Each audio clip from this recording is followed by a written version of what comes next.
know what this is doing for Twitter. That's fine.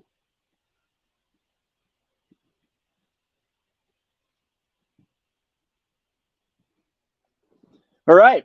Jerit Roser for Louisiana versus all y'all with Chance Hester of Louisiana Football Report. We're running a few minutes behind what we intended, but that's kind of par for the course with these LHSA bracket releases. So I don't really feel too bad about it because we didn't know for sure when we were going to get some brackets, whether today or otherwise.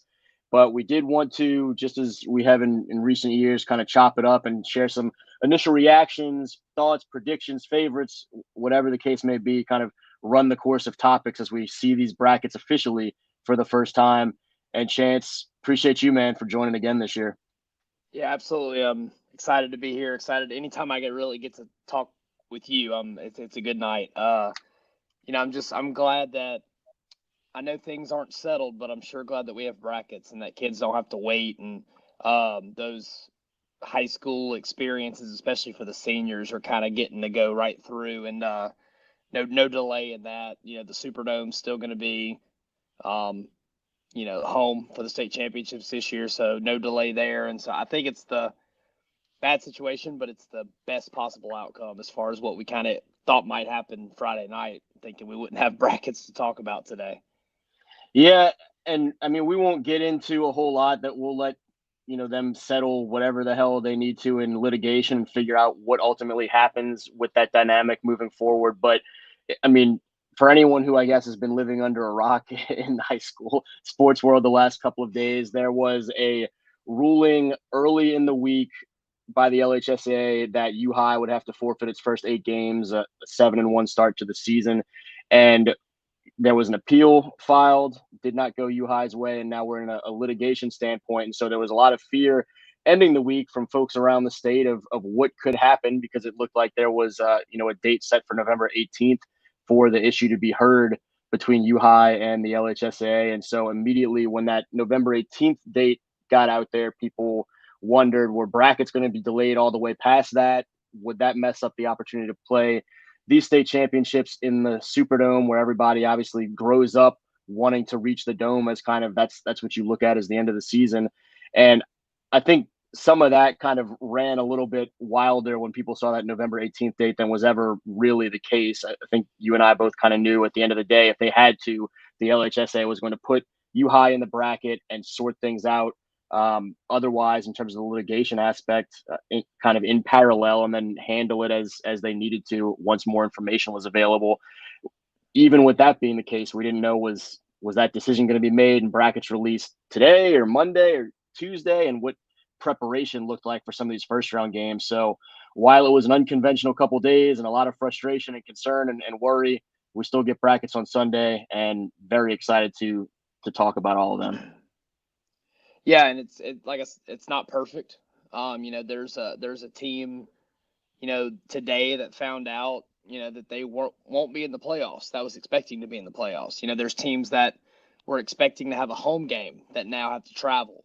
And so it's not perfect, but it is fortunate for the majority of the young people that play high school football in our state that it's business as usual as far as preparation. I can speak from experience as a coach that finding out who you're playing on a Wednesday or maybe even Tuesday afternoon and then trying to get ready for a playoff game is not ideal.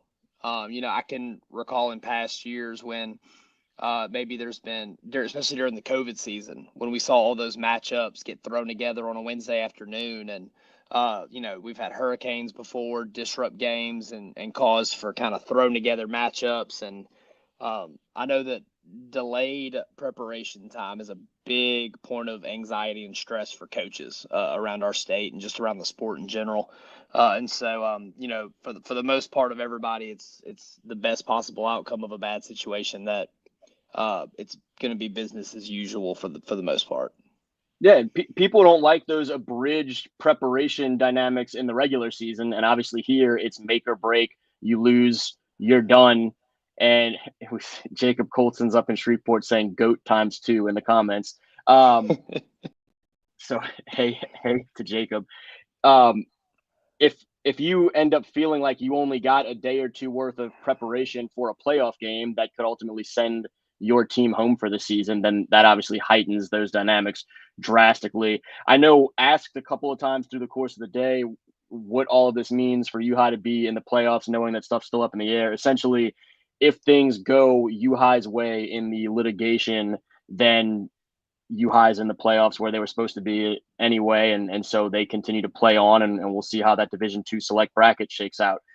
If the litigation does not go in U High's favor, then they would have to be removed from the playoffs at some point. You look at they have a bye the first round, so if a decision is reached by that November 18th date, then whoever the second round opponent would be for U High would theoretically have a bye on to the quarters. If you go a little bit farther, you may look at a game or two, or a championship, whatever the case may be, would potentially have to be forfeited, vacated. But I don't think that we get to that point, although we didn't think we'd be here talking about this on Sunday night either. But I mean, I think that kind of covers the bases, and let's talk about actual football ahead and moving forward to looking at some of these brackets. We'll look at each bracket and just share some initial thoughts and kind of come back around to some of these top first round matchups that we're watching across the board.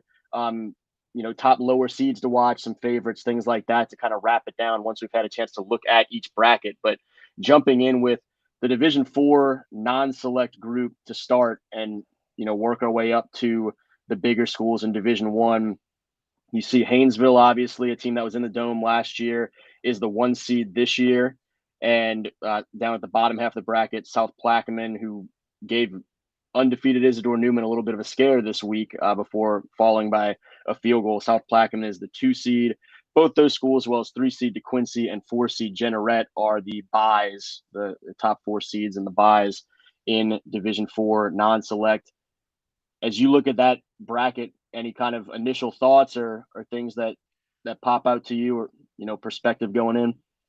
The first thing that pops up is, there's surprises, and then there's kind of just par for the course. Haynesville being number 1 doesn't surprise anybody. Like I've told you before, my mom's a 79 Haynesville grad, and they've been that since she was in high school. As long as they've had a Franklin at head coach, they've been a threat. And so them being number 1 shouldn't surprise anyone, but there are some just cool stories out of that bracket, especially like a South Plaquemine. South Plaquemine, I think everybody kind of knows their story. A consolidation of high schools after Hurricane Katrina. They get pushed together, and everybody kind of loves the story that they go on to win back-to-back state championships in 07 and 08 in the years following Hurricane Katrina. Haven't been really back on the scene much since then. But now, you see them as a 2 seed. Like you said, they gave Newman everything they wanted. And then, Jenneret's right back in the mix after they had a really good 2023. That district ended up being super, super competitive this year with the emergence of Covenant Christian, who I know we'll talk about later on. DeQuincy being a 3 seed is a bit of a surprise. All right, really great season for the Tigers. And then you see a lot of the usual suspects to kind of round out that top 10. Mangum is 7, Logansport is 6. The new kid on the block, North Iberville's in there at 5. I kind of highlighted them earlier this year on my account with one of their big games. Coach Gast, former Liberty Magnet offensive coordinator, first head coach, not in school history, but first head coach on this new version of North Iberville High School, has got those guys going really fast. 8-2 season. They slip up twice in district play to White Castle and Ascension Catholic, who are both kind of the routine top dogs in that district on that side of the river. But they come in as the 5 seed. I think they have a really good matchup in Oberlin in week 1 of the playoffs. You expect the Bears to get past that one. And then Faraday being the 8 seed would terrify me if I was Haynesville. Running into Faraday in the quarterfinals. It's a team that there's a lot of dangerous teams, I think, throughout all 8 brackets that fall between that 8 to 12, 13 range that especially when you get to Division I select teams that you really don't want to see in a second round matchup. Yeah, this is a bracket, Division IV non-select, that has traditionally been as chalky as as any of the brackets where you can kind of expect the higher seeds to be the ones after maybe an upset or two early on, that it ends up being the bulk of those top 8 seeds make the quarters and the bulk of the top 4 make the semifinals. And so the work's going to be cut out for any of these lower seeds to kind of shake up some of that, recent history. You mentioned DeQuincy. That's a team that I don't think was in the playoffs last year, was 2-8 in the regular season, and then turned it around and we're 9-1 this year. And so get a great, opening round bye, start the playoffs at home. We'll have the opportunity to host a couple of playoff games there if they can continue to advance. And that's one that stood out to me as well. I think you mentioned North Iberville and them as a renewed program, and they'll have some interesting matchups along the way, but I think have an opportunity to potentially put together a run. They, in some of those games you mentioned, pretty battle tested for sure. And this is a bracket that I think the way I looked at it before the season is the same way I look at it now, and will make, Mom Hester pretty excited that I think it's Haynesville as the front runner, and everybody kind of trying to, end their mission that they're on right now to try and complete the mission they fell just short of last year when a younger Haynesville team ran into a buzzsaw of Oak Grove in the Superdome, and a lot of guys back from that team and now have that experience under their belt and are the team to beat to me in this bracket. Yeah, I think if I think if Haynesville has an opportunity to play Haynesville football, they're going to be really tough for anybody, especially when you get into the colder months. Man, the way that they run the football, the way that they control the clock and time of possession. I don't think they've changed the offense since my mom was in high school, and so it's one of those teams that you talk about around playoff time that if their offense is working, if they get a 2-score lead on you, you're in a world of trouble, because if they go up 2 scores, you may not get the ball back but 1 or 2 times left in the game. And so the way that they kind of control the pace of the game has been their MO for 50 years. And if they're able to do that, it's going to be a really tall task for really anybody in this Division IV non-select bracket, especially with, like you said, Oak Grove is now out of this bracket. And so, could a team like Logansport, who, Coach Kevin McGee, I believe, just got his 100th win, can they be the team to maybe run into them in the Superdome and slow them down? Can South Platte kind of stay on this magical run that they've been on this year, and kind of be a contrast of styles between those two teams? But their path to get there is not super easy. Like I said, Faraday is a team that nobody really wants to see. You and I both know that Jerit is just super talented at the skill positions, and so it's not an easy road, but it's easy to put some stock in the Golden Tornado making another trip to the Dome. And there'd be some potential if some of these seedings hold true, where you get the Jeanneret that was back in the quarters for the first time in decades last year and has another great team this year. They ran into Haynesville last postseason. Logansport trying to get back to the Dome for the first time in a few years when they were in a wild one with Haynesville down in New Orleans. And then South Plaquemine, you mentioned, with a couple of state championships years ago, they're trying to get back to the Dome for the first time since 2009. And as the 2 seed, would theoretically have the opportunity to host a lot of playoff games and stay in South Louisiana for the most part, barring some sort of surprise scenario. And so that could bode well for the Hurricanes. We'll come back, I think, to some of that and hit on some of the more specific themes of here's the lower seed to watch and for each one, and first round matchup to watch and all those things. But let's kind of keep moving through the overall big picture overview of some of these brackets with Division IV Select, which is one that I think, as much as I look at Division IV non-select and say Haynesville has been kind of my team to beat throughout the season, and there's some worthy challengers, a little bit more up in the air on the select side, where I think there's a handful or so of teams that I wouldn't be surprised if any of them have the opportunity to knock one another off. Vermilion Catholic finishes its 3rd straight regular season undefeated. They're the number 1 seed, have the first round bye, trying to get back to the Superdome for the first time in 2 years and trying to complete that mission for the first time since 2013. Ascension Catholic is the 2 seed on the bottom half of the bracket, and then just going through the top 8 seeds on the select side that all have buys. Covenant Christian, that team that you mentioned, has had a fantastic season. They're the 3 seed. St. Frederick at number 4, Ascension Episcopal number 5. Catholic Point Capee was 9-0 before that loss to Opelousas Catholic in Week 10. They're the 6 seed. Riverside Academy, which was in the Dome last year as a state runner-up, is the 7 seed. Number 8, St. Edmunds, is the 8 seed. And so you notice right off the bat a couple of really notable teams like a state champion in Southern Lab or a perennial power in a Ouachita Christian, a Kentwood. All these teams are teams that do not have opening round buys and so are going to roll up to one of those places in a week, theoretically, after a win, if they can take care of business in these opening round games and become a real interesting early round matchup for some of the higher seeded teams. Yeah, man. And I mean, like, I'm a former 1A private school coach, and like, so I know all these programs incredibly well. It is odd seeing so many of these teams not in the top 8.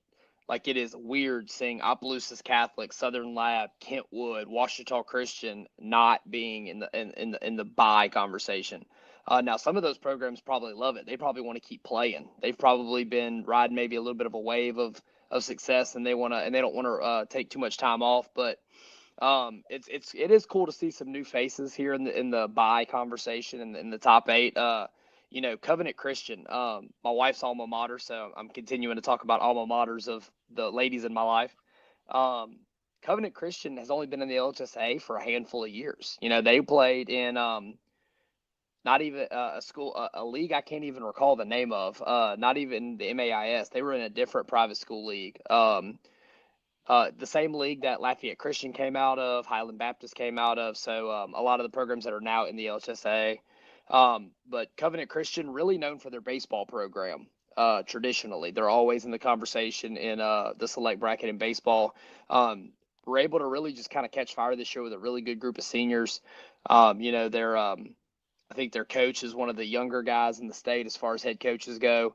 And he's just done an incredible job. I mean, 10-0. I mean, I remember in years past with Covenant Christian joining the LHSAA, like, man, winning 5 games and getting in the dance was a great season. And now you're looking at 10-0. They're kind of creating a new standard around there in Houma. And then, like you said, Vermilion Catholic back at number 1, 3 straight years undefeated. Are they? They're kind of looking to get over that hump, like they're consistently in the conversation, but they haven't won a state title since 2013, that first year of the split, when the record for most points scored in a dome game was broken 3 times in the same weekend. Vermilion Catholic was the second team that weekend to break it. But that was the last time they actually won a state championship, was 2013. So, they're looking to kind of get over that hump. And, I know the coach at Vermilion Catholic. I know the kind of kids that play there and their tradition of excellence. Like, they're not looking to just be the 1 seed and be satisfied with that. They are looking to get over that hump and get back into the Superdome and bring a title home. But, St. Fred's is continuing to be a consistent program. They're 4 this year. Point Capee, kind of slipped up there in Week 10 after they'd been kind of rolling. I believe they were 9-0 heading into Friday night. And then Opelousas Catholic, who, again, that district this year ended up being so competitive between St. Edmund, Opelousas Catholic, and Point Capee. Point Capee slides a little bit down to 6. And then you see a terrifying sight in Riverside being the 7 seed. They're going to roll into somebody's house in the quarterfinals. And I'm already looking at Riverside at Ascension Catholic in 2 weeks and getting super fired up about that game before it even happens. Honestly, I know the small schools don't get a lot of love, but there's an argument to be made that the quarterfinals in Division IV Select might be the best group of quarter games in the state. Yeah, even some of the second round games are so intriguing to watch the way some of them fall. And certainly once you get to the quarters and beyond, that Riverside and Ascension Catholic game, as a small school game is incredibly intriguing. And you look at it, it'll be highlighted by 2 of probably the top Class 1A offensive MVP candidates, and Chad Elzy and Dedrick Lasty. And there are some phenomenal players all over this bracket, guys that have been through some battles throughout their high school career and come up really big on huge stages and aren't going to shy away from some of those matchups. I don't want to go too deep into listing a lot of individuals, but Jonathan Dartez, I think, is a guy for Vermilion Catholic that warrants it with everything that he's done his entire high school career for the Eagles. And up there around the top half of the bracket, Harlem Berry is an LSU commit that a lot of folks are probably looking forward to seeing in Baton Rouge, but might want to, one more opportunity or chance to see those guys, he and his Saints in the playoffs somewhere along the way. If they can get past that first one with Delhi Charter, I think immediately interesting games with St. Edmund, who's got Henry Summerlin, could see an interesting running back battle there. And then, the winner of that would be facing Vermilion Catholic. You mentioned some of the quarterfinal potential matchups. You could see a Kentwood Southern Lab there in a quarter at some point. You could see a Watchtower Christian having to make a long trip down to a Covenant Christian, and that list goes on. A lot of permutations of a dozen or so really intriguing football teams with a chance to make a lot of noise. Man, it's like a meme coming true in real life, man. The old heads will see Kentwood Southern Lab and say, hell yeah, when they see a quarterfinal matchup between those two teams, two teams that have just been like so good for so long. I know both programs, especially Kentwood, they've kind of fluctuated between like 2A back down, 2A, kind of. But like as far as like small school traditional programs, there's not really two better between other than Kentwood and Southern Lab. And so like, they're a really, really tough out. St. Fred's and Ascension Episcopal, they'll get to host those games. But in my experience coaching against both of those schools, Kentwood and Southern Lab, it doesn't matter who's hosting. They're going to bring some noise regardless of where they're playing. Just two really good programs. Like I said earlier, like this year, there are some really good football teams in the early teens of all these brackets. And want to mention too with that Covenant Christian team, as much as people may be surprised to see them as a highly ranked team this year, and you talk about the great senior class, Brennan Champagne, Jahari Carter, and some of those guys in the 25 class, there's a good crop of 2026 and 2027 guys coming through there as well. So folks that are a little bit surprised to see them as a high seed, I think should get used to that, because it seems like they're just kind of on the upswing of some good years ahead as well. Yeah, man. And they are, I think they're kind of making a name for themselves, that they are not just a baseball school anymore, that they're going to be taken seriously on the football field, and, going through a really, really tough competitive district. Central Catholic, all those years under Coach Minton, was always such a competitive team. We talked already about Jerit, who's the 4th seed in their respective bracket, kind of shut both of those teams down from a defensive standpoint. Big win over Berwick going up in classification. Same thing with Archbishop Hannon. And so they didn't have a cakewalk to get to 10-0. They earned it, and I'm excited to see what the Lions can do when it's win or go home after their bye week. We got a comment a second ago from 25th Dynasty that mentioned Hamilton Christian as a sleeper. That's a team that's seated 10th right there, has a program in St. John as the 23 seed that'll have to head out to Lake Charles and face the Warriors, and then the winner there would go face that Riverside Academy team seated 7th. Hamilton Christian has had a nice step forward of a year. They've got a kid that I love both as a football and basketball prospect in Javen Vital, who is, I like immediately as soon as I started to say his name, like is Javen or Javon, I can't remember.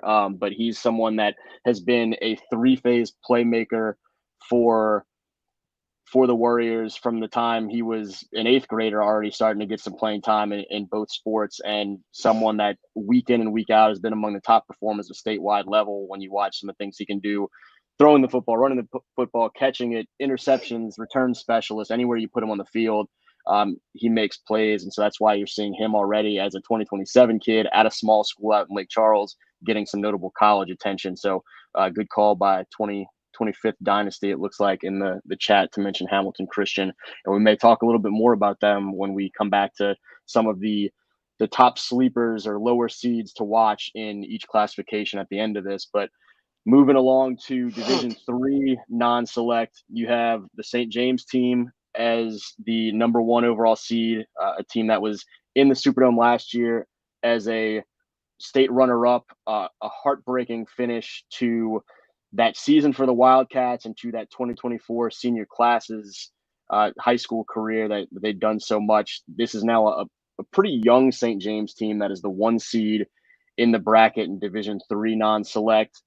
And down at the bottom half, another one of those teams that's been somewhat under the radar in terms of statewide attention, but has had a hell of a season thus far in the ERAF Bobcats. They're the number 2 seed in D3 non-select and have a bye, as do number 3 seed Oak Grove, who won that Division 4 state championship a year ago. Now they're up in D3, and then Kinder, a team that folks have seen through the years make some deep runs and get to the Superdome and bring state titles back out that way. They are a 4 seed with an opening round bye. The champions in this division a year ago, Union Parish, are the 5 seed, and so they have an opening round game against 28th seeded Oakdale before they get on to the second round potentially, like those other 4 are already on their way with the byes, but certainly have to know where the Farmers are in this bracket as a reigning state champion. And I think honestly, and it's not just because we're talking about them right now. I think that as a player, I think the toughest environment I ever played a football game in was Farmerville. That before they were Union Parish, when they were just Farmerville, we went to them in the court. We played them 3 years in a row when I was in high school, between the playoffs and the regular season. And man, you talk about just a really tough place to play, especially around playoff time, man. Because when it starts getting dark early and it starts getting a little colder, it's a place that you don't want to go. The way they run the football, traditionally, not just in recent years, it's just who they are. Another team similar to Haynesville, where they don't run obviously the same type of option offense that Haynesville runs, but they do run a control the pace, wear you down style of offense. St. James being number 1, shouldn't surprise anybody. They were right on the cusp of a state championship last year. It came down to whoever had the ball last year, and St. James fell a little bit short, and obviously they haven't really missed a beat with Coach Valdez moving on. In the last couple of years, they've kind of just picked it up and continue to be St. James. Union Parish as the 5 seed, again, just going to be such a tough out for whoever they draw there in the quarters and in the semis. Oak Grove moving up to this bracket. Started off kind of sputtering early. A really tough week 1 matchup, contrast of styles with them and Calvary. They gave Calvary's defense all they wanted. But obviously Calvary's offense is very high flying, and so that they kind of get rung up 3 touchdown win for the Cavaliers in week 1, and then Oak Grove got some stuff figured out because they haven't lost since, including a 30-point win over Ouachita Christian in week 10. I'd be willing to bet Ouachita Christian hasn't had many 30-point losses in the last 15 years. And so they really responded well, as you expect them to, as one of the most consistent programs in the state. Extremely talented, obviously, at the quarterback position. Kid's just a freak athlete. But there's a couple of, and we'll point to sleepers later, but there's some programs to highlight. Coach Ware at Lakeside. He's at North Webster for all those years. Doing a great job there. Moves on. I think it was kind of a mutual parting of ways between him and the school. He goes to Lakeside. They go 8-2. They're the 11 seed. Coach James D'Artez at Baker. I mean, he's got a home football game for the Baker Buffaloes. It's been a minute since that's been the case. And they're hosting a team in Donaldsonville that they probably know fairly well because they're just from right down the road. At Donaldsonville, you have Coach Darnell Lee, who we know from East Ascension. In his first year there, gets into the playoffs right on the cusp of a home game for Donaldsonville. Obviously Kaplan and Pine in the second round potentially, and it would be a phenomenal matchup. Kaplan had some really big moments this year. One of the biggest questions is Kinder back? They're the 4 seed this year. We knew early in the years of the split, we knew that Kinder was one of the top dogs in their division. And now they're back being a top 5 seed, getting a first round bye. And so the question has to be asked, do we think Kinder is back to where they can find some consistent success? And then, Sterlington being a 6 seed, the potential of a Sterlington Oak Grove quarterfinal matchup. Coach Dottie obviously does an incredible job and has been since the moment he stepped on campus. And then Gina being a 7 seed, Church Point. I've lost to Church Point myself in the playoffs before, and so Church Point's another really tough out. They do a great job. Um, Laurelville, Marksville, first round matchup should be a lot of fun. And so this bracket is, I think this bracket kind of gets a little overlooked because I think people kind of look at St. James, Sterlington, and Union Parish, and they kind of stop talking after that. Obviously, Oak Grove gets added, but there's a lot of really talented teams in this and players in this bracket, and there's going to be some really fun matchups. You mentioned some of them. I mean, right off the bat, that Laurelville and Marksville, if Laurelville wins, then suddenly the 2-seeded ERAF has to see a team that it survived by a single score earlier this season. The potential of a Gina Church Point game in the second round, and just everything that could occur in that little quadrant of the bracket. The Oak Grove Sterlington matchup you mentioned, that would be the quarters if it got that far for both teams, would be an awful lot of fun up there in Northeast Louisiana. The potential, if they hold serve St. James and Union Parish as a semifinal matchup, that would be a rematch of last year's state championship game, and this time Union Parish would have to go down to beautiful downtown Vacherie for that one, and so I know that would come with an awful lot of hype and intrigue and attention and intensity between those two teams for sure. But we'll talk some more about some of the the top opening round matchups and some of the thoughts on lower seeds that have a chance to make a run when we get toward the end of the conversation. But continuing to do kind of the bigger picture bracket outlooks. Division III Select is one that you have the reigning state champions Calvary Baptist Cavaliers as a 3 seed in this one, and it's a bracket that when you look at just rankings throughout the season, there have been a lot of votes flying around for the Cavs and for Dunham, who's the top seed, and for Isidore Newman, who's the 2 seed. LCA as a lower seed, someone who's interesting, and just rattling through the top 8 seeds on the select side who have opening round buys. It's that top seeded Dunham Tigers, Isidore Newman at the 2 seed, Calvary Baptist as the 3 seed, Jules Sumner as a 4 seed, Bunkie with an undefeated regular season run, the 5 seed for the Panthers, 6 seed Episcopal Baton Rouge, 7 seeded Catholic New Iberia, 8 seeded Notre Dame, and then I mentioned that LCA team that comes back down from 4A is the 9 seed. That could be a really interesting second round matchup with Notre Dame, 2 district rivals there. Notre Dame got the best of it this year, but a lot of strength to this bracket, even beyond those top 8 or 9 seeds, and should be a lot of fun the whole way to the Dome in this group. Yeah, and this is another one where you're looking at a 12 seed Nate, and you're looking at a 14 seed De La Salle, and then Pope John Paul's the 11 seed. Pope John Paul, I think they kind of outshot their own standards with the year they had this year. I mean, they really turned it on. Had some really high scoring games. Their offense was really high powered. Newman and Dunham and Calvary being the 1, 2, 3 really doesn't surprise anybody. I think you could have penciled that in maybe at the beginning of the season in some order. We all know how talented Dunham, really all 3 schools are at the quarterback position. Varying levels of athlete. None of them are the same. They're all kind of good in their own way. You got some pocket passers, you have some dual threat guys. Some guys that are obviously like Dunham's situation, Elijah Haven, very highly recruited. And he's just one of the quarterbacks in this bracket worth talking about. Lafayette Christian and Notre Dame in the second round potentially. I mean, that's a district rematch now with, like you said, with LCA moving down.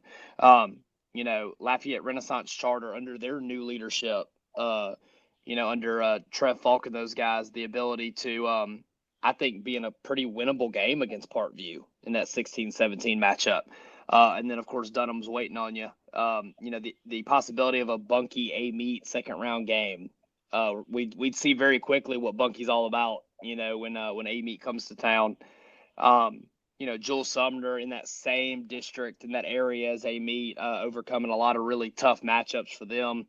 And that's a tough place to play. I went there as a coach just 2021. We went there in the first round, and that is a tough environment to go into. Calvary's the defending state champion this year. They had an 8-2 record. They had 2 losses that no one will judge them too harshly for back to back early in the year. They pick up Neville on short notice during a storm week and had every opportunity to win that game. They fall a little bit short to a team now that I think many people would argue, regardless of class, Neville's probably on everybody's top 10 list in the state as far as overall talent. And then the very next week, a really, really good Franklin Parish team gets them, Calvary traveling to Franklin Parish. We know that quarterback at Franklin Parish is also one of the more talented kids in the state. Episcopal Coach Bourgeois just continues to do a great job every year and have Episcopal in the top 10 of every bracket that they're in. Another team that plays in a really tough district, having to play Dunham every year, and then they schedule teams like Ascension Catholic, who's a local powerhouse in Division IV. Catholic of New Iberia, always in the conversation. I've had some great battles with them also. And then, is this the year that Newman finally gets over the hump? You look at Isidore Newman, you look at Cooper, Peyton, Eli Manning, and Arch Manning, and no state championships.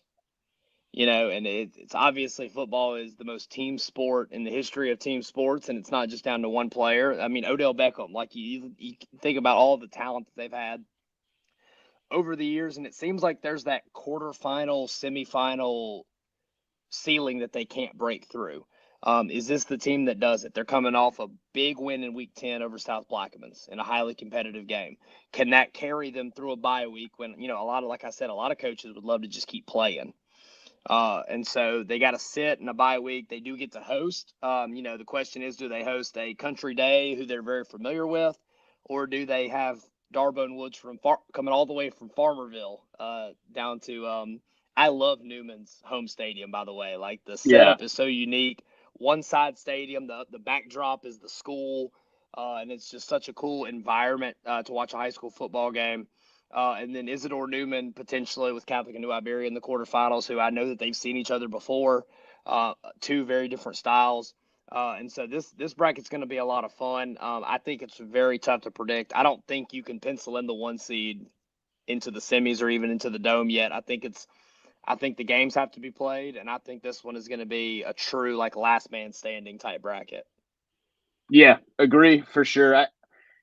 I think Calvary is still the team to beat despite those losses that I know Coach Guin hopes really served as a wake-up call for a really talented Cavaliers team, and they have been winning all of their games since then, obviously, and are still a high seed, but they're going to have challenges from potentially right away in that first playoff game of theirs, where I don't think they wanted De La Salle to be the team that was matched up across from them, and a lot of other examples of that. You mentioned Parkview Baptist could be the familiar first matchup for Dunham, and then the winner of that 3-team group with those two in Lafayette Renaissance Charter.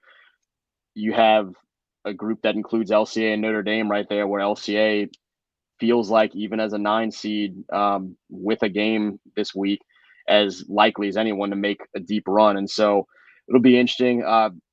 Couple more comments in there, which are both about 5A teams or Division 1 teams. So we'll be getting there sooner than later. But Zachary, we have some representation for, saying that maybe the Broncos make another run and surprise some people despite the rough end to the regular season.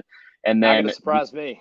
Yeah, a reference to the air veer of Acadiana, where Caden DeBetta is setting Reckon Rams passing records. And so we'll be talking about those guys, the Broncos and Reckon Rams, in the Division 1 non-select group and Division 1 select group, obviously, here in just a sec. But yeah, just wrapping up with that Division 3 select group, definitely one of the brackets I most look forward to last year, and is once again the case this year.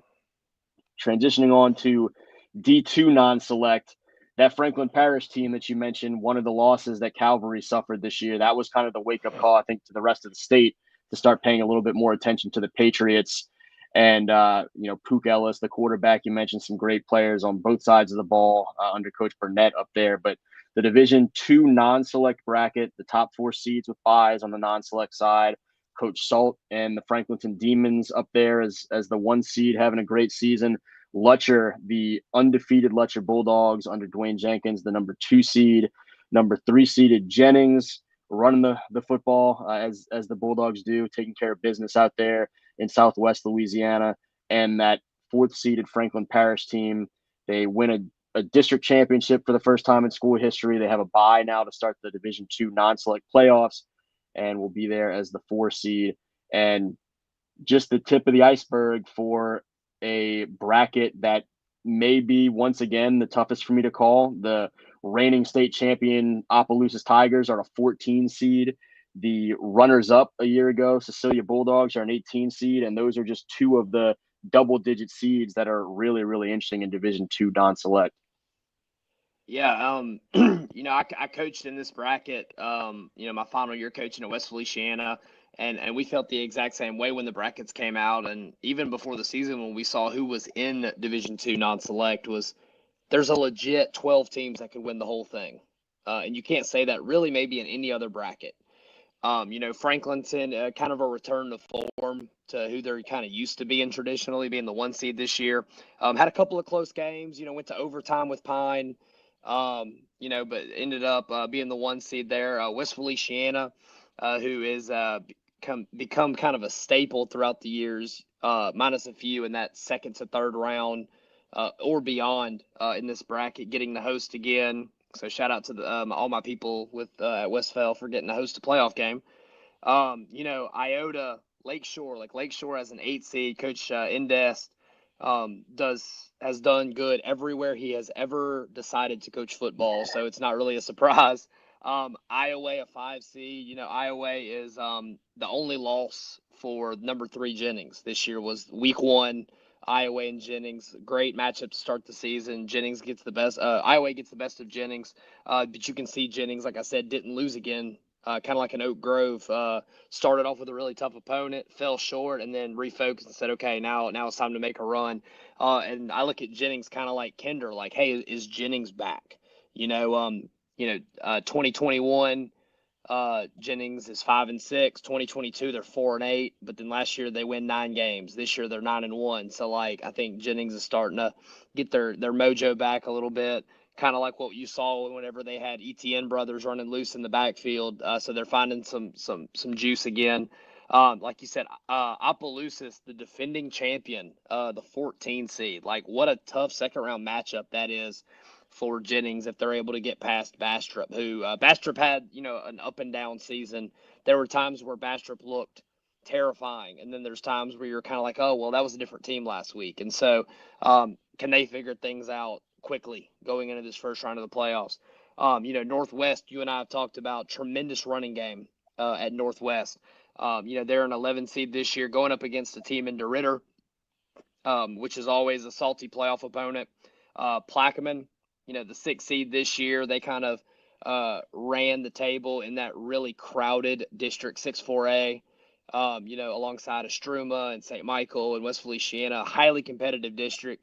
Plaquemine kind of had their way with most of those teams this year and showed really how talented they are. North DeSoto, who was the runner-up just a couple of years ago to Lutcher with Coach Dennis Dunn, who is very, very dear to my heart. They're a 7 seed this year. They only slip up, I believe, one time, and I think it was to Northwestern, or not, sorry, Northwood. All right, who's been kind of the thorn in Coach Dunn's side since he got to North Dakota, has been that Northwood game. Bell Chase was riding tall, a couple of losses to end the season, running into St. Charles late in the season in a district game. But Lutcher, being the number 2 seed, doesn't surprise anybody, man. Coach Jenkins, and they just keep things rolling. It's amazing how much football talent is in that not a very big area in Lutcher. And you could go down the list. You've got guys in the NFL. You've got, a quarterback at UL Lafayette right now, which I saw personally run all over my team in the playoffs a few years ago. I'm glad I don't have to ever coach against him again. But Lutcher is, I think Lutcher's the team to beat. I know Franklinton's the 1 seed, but I think Lutcher is the team to dethrone in that bracket, especially considering that based on the standards they had the previous year, Cecilia and Opelousas may be a little bit of a step back. Kind of a surprise with Opelousas because all we heard was how Opelousas wasn't losing anybody and how they're going to be right back in the mix. But if I'm not mistaken, Opelousas wasn't a top 2-3 seed last year when they won the whole thing. If I'm not mistaken, I think they kind of came in from a later seed and won it. Um, but incredibly competitive bracket, probably the most competitive bracket that we'll see, especially on the non-select side. Even though I do expect Lutcher to be the team that everybody's trying to match. Yeah, Opelousas was a 12 seed last year. They had a high seed 2 years ago and fell a little bit short, and then went on their state championship run as a lower seed, and I think are certainly capable of doing it again this year.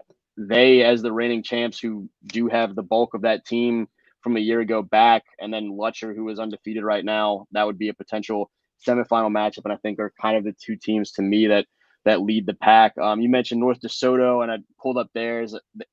They early in the season, as they started to deal with a whole lot of injuries, lost to Center High out of Texas and then West Monroe in back-to-back weeks, and have won their past 7 since then to hit this point, and I think have started to potentially gradually get more healthy. And so an interesting team right there that's made a couple of deep playoff runs back to back. I am not going to be real surprised by such a deep number of teams potentially making quarterfinal, semifinal, even dome runs. I think a lot of the recent strength is in the bottom half of the bracket, and so that really opens the doors for some folks up top, because Lutcher, as the 2 seed, a team that is a perennial power and wins state championships as well as any public school in the state. They're on the bottom half, along with Jennings, who has a little bit more of a history, was in the dome a couple of years ago against St. James. Opelousas and Cecilia, the teams that were in there a year ago, are both on the bottom half of the bracket. North DeSoto, that came up short to Lutcher a couple of years ago, they're on the bottom half. Northwest, the Cinderella run last year, bottom half. And so the list of teams that we've seen in the semis and dome in recent years, the bulk of them, if not all of them, seem to be on the bottom half of the bracket, which opens up an awful lot for, Kenneth Franklinton hold up that 1 seed and get back for the first time in more than a decade? Can Lakeshore get back? That could be a really interesting quarterfinal matchup between two teams that Franklinton won that close battle by a touchdown in the regular season. Does Iowa finally push it that extra step farther and get to the dome? Franklin Parish continuing its mission to open the rest of the state's eyes to the fact that there's some really good things happening in Winsboro right now. And so by the time you get to the dome, I think you're going to have two really good teams, but likely two teams with very different storylines in terms of recent playoff success and whatnot. And it could make for interesting matchups the whole way through. Yeah, man, and I'm looking at the team that I just can't get my eyes off of in this whole bracket is an 18 seeded Cecilia. Like Cecilia Lutcher in the second round potentially. Like Cecilia's 7-3 this year, but their losses: St. Aug on a short week during a storm, Central, who's the 4 seed in Division I non-select, and they lose a 1-point game to Opelousas, who's the defending state champion. Other than that, Jerit, they won by 30 in week 1. They won by 40 over Northside. They beat Notre Dame on the road, beat Bro Bridge by almost 40 points, beat Beauchene 71-0, beat Livonia 44-0, Collegiate Baton Rouge 54-0. So, I guess maybe the district not being super tough outside of Opelousas kind of got the best of them power ranking wise. But that's a dangerous 18 seed, being 7-3. Their only 3 losses are to 3 very good programs. And then you're getting Cecilia Lutcher, which to me is like a semifinal worthy matchup potentially in the second round. That's probably one of the most fun second round potential matchups that we'll see if Cecilia is able to go on the road and get past Pearl River. And that part of the storyline for Cecilia this year is they were banged up at stretches and had to find ways to rest Diesel Solari and let Ellis Stewart step in and take the reins at quarterback. And so they've been through some adversity and are now getting healthy at the right time of year. And just another testament to the bottom half of this bracket, where as much as we look at Lutcher, an undefeated Lutcher Bulldogs, state champions 2 years ago, and look as strong as anyone in this bracket, they could potentially have a path of Cecilia, North DeSoto, Opelousas before they even get to the Dome. And so a lot on the line every single week of this playoff progression for these teams, because there's just on the bottom half of the bracket alone, 1, 2, 3, 4, 5, 6, 7, 8. I mean, nine or 10 teams that I wouldn't be surprised to hear. Okay, they're playing Thanksgiving week. They're playing in the semis, and so it could be really interesting for sure. And man, and you're also looking at the bottom of that bracket. Lutcher won a state championship in 2020. Was it 22? Mm-hmm. All right. Cecilia lost in the state championship a year ago. North DeSoto was in the Dome in 2022 against Lutcher. All right. And Opelousas is the defending state champion. So you literally have the 4 teams that have played the last 2 times for the Division II non-select championship all on the same side of the bracket.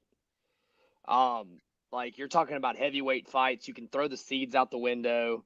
You are looking at some just really fun opportunities. And then I will, if I do, he's going to come down here with a belt. I'm never going to count out Coach Dunn, because his football teams, the MO of Coach Dunn the entire time he's ever coached football is how hard his teams play for him. And he's coaching some hard-nosed blue-collar boys out there in DeSoto Parish, and I'm never going to count against them. They're breaking all kinds of records this year. He got his 250th career win a few weeks ago as a head coach, which is insanely impressive considering the fact that he took a 10-year break to coach LC, and still is at 250. Like, he hasn't even been coaching high school football as long as people think he has. Like, he took a 10-year hiatus to go kind of take Louisiana College, now Louisiana Christian University, from obscurity to consistent winning, before he graced us with coming back to the high school game. And so that bracket's going to be a lot of fun. I think just like it is every year, it's going to be super competitive.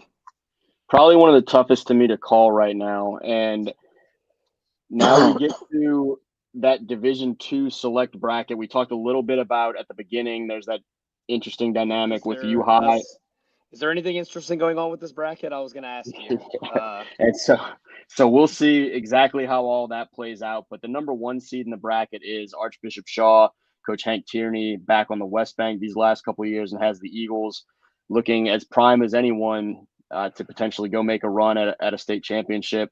It would be the Eagles' first time since 2008 making the Dome, first potential state championship since '87 if they end up completing that mission that they have been very upfront about since Coach Hank got back to that program, that they want to go win a state championship and bring it back to the West Bank. The number 2 seed U High, we talked about at the beginning, that is a team that is 8-2 on the field, but obviously has the litigation dynamic playing out and waiting to see if this will be completely turned on its head at some point during this playoff run.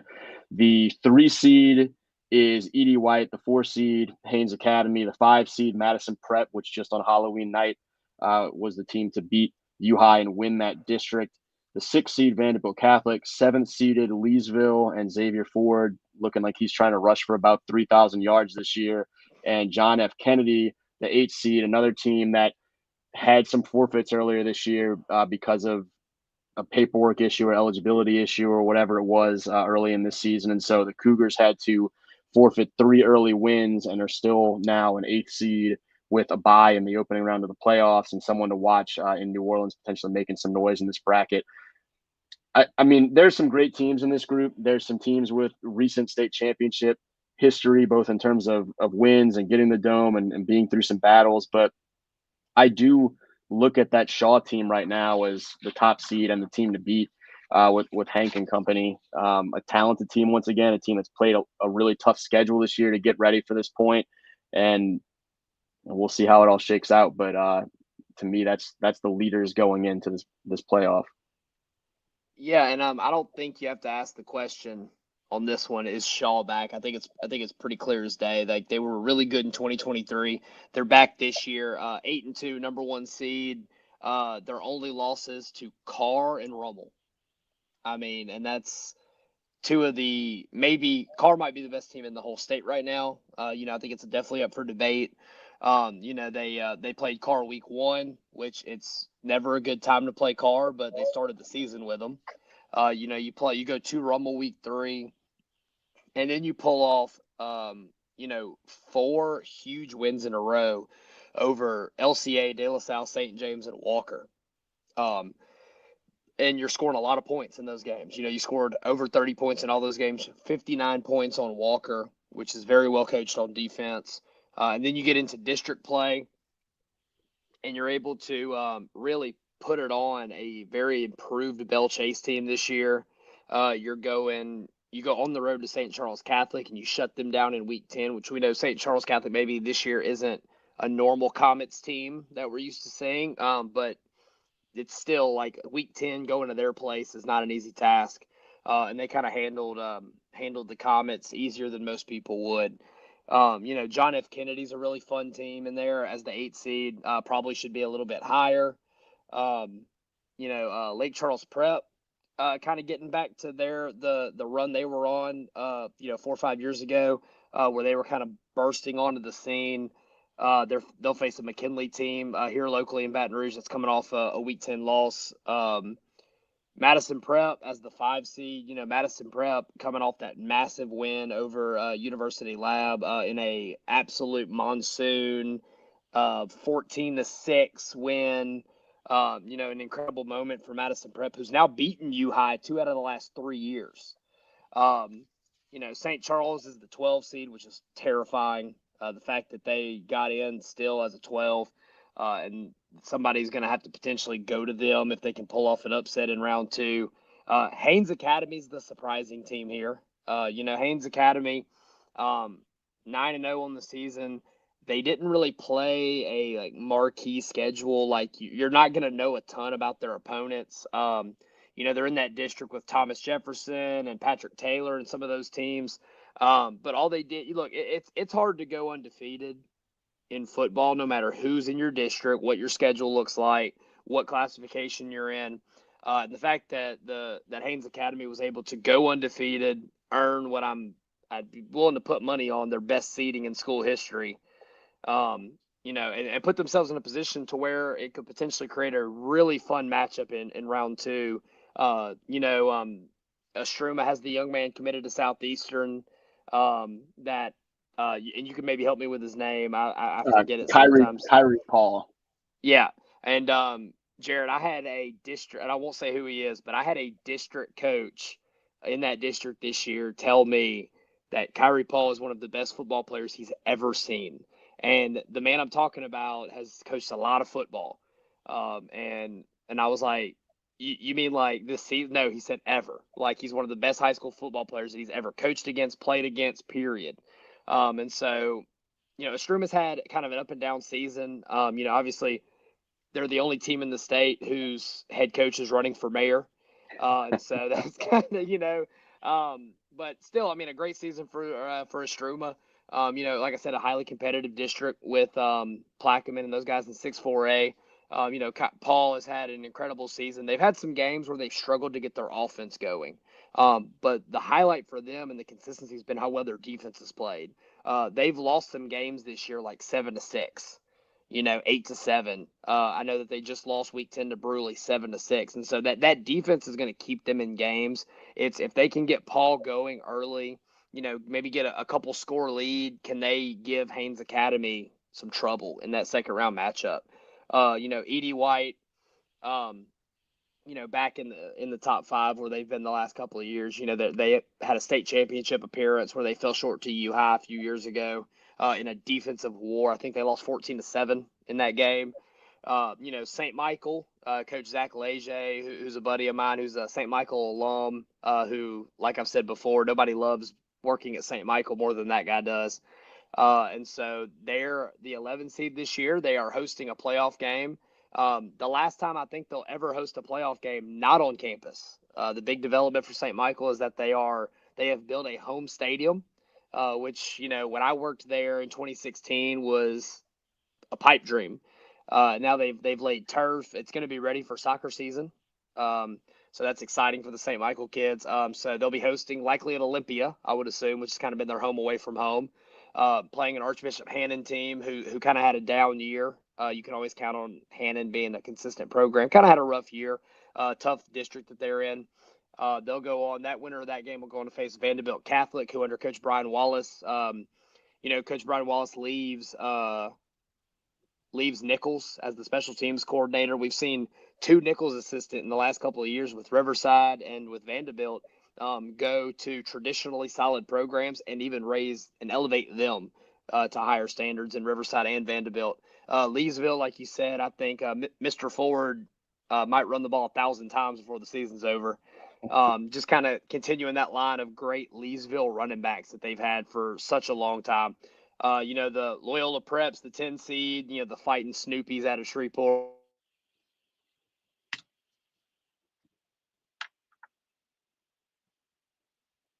University Lab as the 2 seed with a first round bye.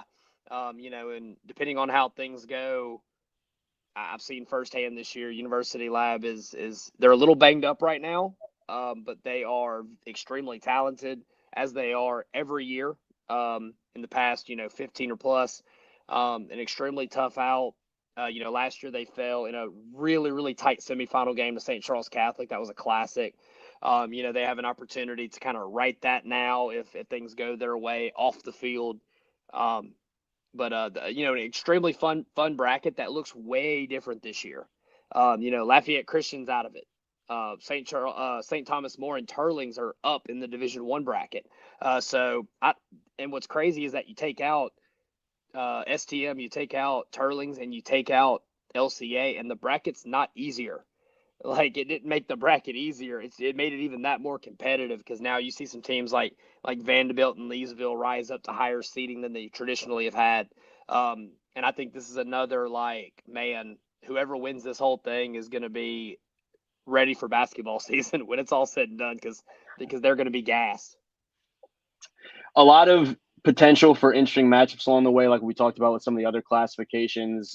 If you end up with potentially a Shaw JFK quarterfinal, that would be a rematch from a playoff game a year ago. You have the potential there of an Edie White and Vanderbilt Catholic, super familiar quarterfinal matchup if those two teams can advance. And then obviously also the potential of some games that would be two programs that maybe haven't seen each other ever, or certainly not frequently, and would bring kind of different styles to the equation. Everything in that possible Madison Prep, St. Charles Catholic, Estruma, Haynes Academy group, that little quadrant of the bracket is really interesting to me. Is U High still in the playoff bracket come quarterfinal time? Do they see a Leesville and suddenly have Xavier Ford versus U High and everything they bring to the table? And so it'll be a fun one for sure to watch. And obviously we'll be watching some things off the field in that one as well. But I think a lot of really enjoyable games in the next 5 weeks in Division II Select. I don't know if you have any other thoughts before we head over to the Division I brackets. No, man, I'm ready to look at this Division I non-select bracket, because it's brutal in the best way possible.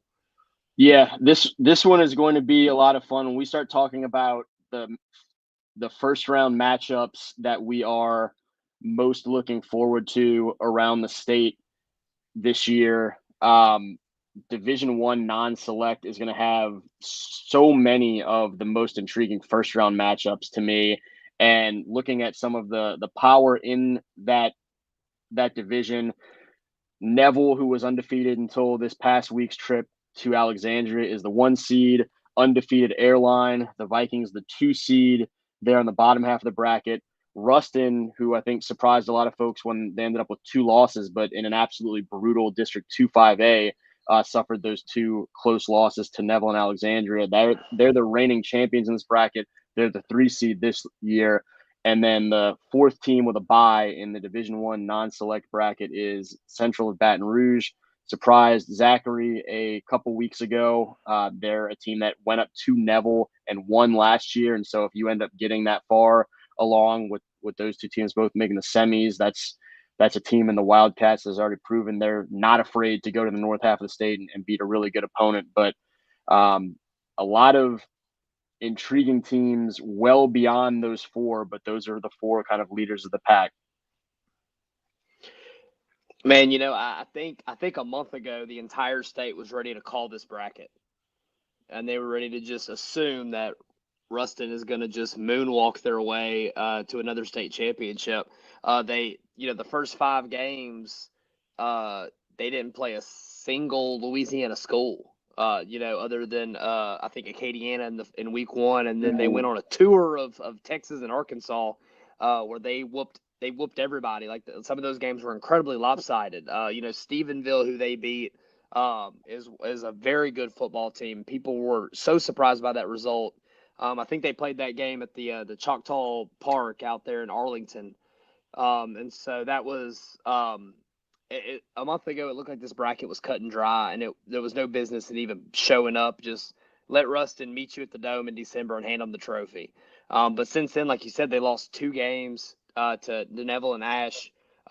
So you had a month ago the team that everybody was ready to crown finished technically 3rd in their district.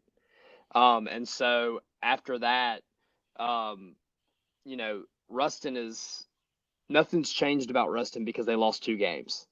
They lost to a Neville team that is incredibly dangerous. They lost to an Ash team, which, I mean, I watched Ash do things to Neville on Friday that I didn't see anybody do to Neville. Like the way that they honestly moved the ball with absolute ease Friday night. I think that was probably the most surprising result in the entire state, other than Catholic and Zachary scoring 1 million points in their game. I think that what Ash was able to do against Neville. Now, granted, Ash was at home, and that does matter. It's a big deal. But the result was pretty astounding. And so that district is insane. I mean, you're represented there by, Ruston is the 3 seed, Ash is the 2 seed over in Division I Select. You look at even West Monroe is a 21 seed, like not a team that I coached against West Monroe this year. Not a team I want to coach against again. A team that has really good athletes, especially on the outside. When they can get the ball to their playmakers on the outside, they're tough to beat. They probably have the most physically impressive receiver group I think I saw this year. Just some big, strong guys that, traditionally West Monroe is not known for its wide receivers. But here they have them. They have some really good athletes at those positions. The North Shore is incredibly well represented in this bracket. Covington might be the best 16 seed in the state in all these brackets. When Covington lost this year, it was tight, and it was to really good football teams. Covington is, Mandeville's the 5 seed. You're looking at a Dutchtown Walker rematch in the first round. A game that Walker won, kind of surprisingly, I believe, in the regular season. Kind of put it on Dutchtown. Not what most people were expecting in that matchup, but they'll get another shot of them. Dutchtown will be hosting that game. Zachary Ruston rematch potentially in the second round, like a rematch of last year's Dome matchup in the second round. And I can tell you from experience this year, nobody wants to play Central and Coach David Semino right now. Central does a lot of things really, really well. The way that they got that signature win so far over Zachary here in district. I know they had some last year in the playoffs, but beating Zachary in that district game, I think meant a lot to that whole town. A potential rematch with Denham Springs for them that they played earlier this year, which is, a long standing rivalry that kind of went away for a few years. And I'm so glad it's back just from a football fan standpoint. Terrebonne and Hahnville are looking at a rematch potentially there in the second round, a game that was pretty one-sided towards Hahnville in the regular season. But Hahnville scored 30 of their 51 points in the second half. So you're looking at a game that was really tight at the half, 21-14. Hahnville runs away with it in the second half. But you can bet that a rematch there would be another highly competitive game. Neville as the 1 seed, even with the loss kind of lopsided to Ash, doesn't surprise anybody. And then Airline, that offense, with their quarterback is for 2 years in a row now has been probably the best offense in the state as far as numbers. But are they going to be in another situation where maybe they run into a buzzsaw of a traditional powerhouse there in the quarters or semis, and maybe if their offense isn't able to put up 40 or 50 points, do they struggle? We know that defense has been optional all year in District 1-5A. And so we know that Airline can score 70, and it doesn't seem like it's really a struggle. But are they going to run into potentially a Destrehan in the quarterfinals and not be able to score 70? Or are they going to run into maybe a Rustin or Zachary there in the semis and have to kind of grind one out? Do they have that in their DNA? And I know Coach Scoggin is a tremendous football coach, Leesville background. And I know that when it comes down to it, he hasn't forgotten how to run the football. And I know that if they need to grind one out, that they're talented enough to do so. Yeah, they put up big numbers all year, particularly through the passing game with Ben Taylor and Kenny Darby and Jarvis Davis and all those guys. But DJ Allen is a guy on the ground that has stepped up and taken care of business in his role in that offense. And they've had some games this year where they've been excited to come away with some big stops and beat a Parkway or beat a Bird and keep those teams a little bit more in check and feel like they're seeing some late season strides from that defense. There's just so many interesting matchups from the opening round this week. As I mentioned, you talked about that Dutchtown and Walker rematch. That's the only loss that Dutchtown suffered this regular season, and I think is probably excited about another shot at the Wildcats after feeling like they didn't play up to their own standard in that game. That Zachary team that was just in insane Week 10 shootout where Catholic and Zachary are running the ball back and forth up and down the field. They now have to host Sam Houston, where Drew Bailey has had a great year running the football for those Broncos. It's a solid team out there from Lake Charles area that'll be coming to Baton Rouge area this weekend. Parkway and West Monroe, probably two of the most physical teams in the state this year that are going to have to deal with each other in the opening round, and West Monroe, even as a 21 seed. I'm not picking them to make the semis or beyond, but I wouldn't be shocked if things fall their way and they kind of are playing their best football at the right time and do exactly that. That list just kind of goes on. We'll pick kind of our favorite matchup to watch this week of that group shortly, but there are certainly a lot of options. And wrapping up with the Division I select bracket tends to be, if not the best football from top to bottom each year, certainly in that conversation pretty annually. And this year it's led by certainly a familiar face in Edna Carr at the top of that bracket. Alexandria, the team we just mentioned with their 2-5A rivals, they finish undefeated for the first time in school history, and they're the number 2 seed in Division I select. The 3 seed is Acadiana, was in the Dome last year and fell short to Catholic High, who was the 4 seed, the reigning state champions out of Baton Rouge. Archbishop Rummel is the 5 seed with a bye. Turlings Catholic was undefeated for the bulk of the season. Only loss is to their district rival, St. Thomas More. The 7 seed, St. Paul's, a really solid team that's played a hell of a schedule and gets a bye in the first round this year. And that St. Thomas More team that was the Division II select state champion a year ago, now up in Division I, they're the 8 seed. And this is another one where certainly a lot of strength outside of those top 8 seeds. But I think you look at the strongest group ultimately after really battle tested seasons all the way around, all landing top 8 seeds and first round buys. Yeah, and it's just crazy how things fall nowadays when they decide in this new playoff structure, which I love the current system that we have. I think it creates highly competitive matchups throughout every bracket. They took a Division I select that was already insane, and they added Turlings and St. Thomas More to it. And so, earlier Catholic High, we played St. Thomas More in an 18-14 absolute slugfest, where it was won at the very, very end.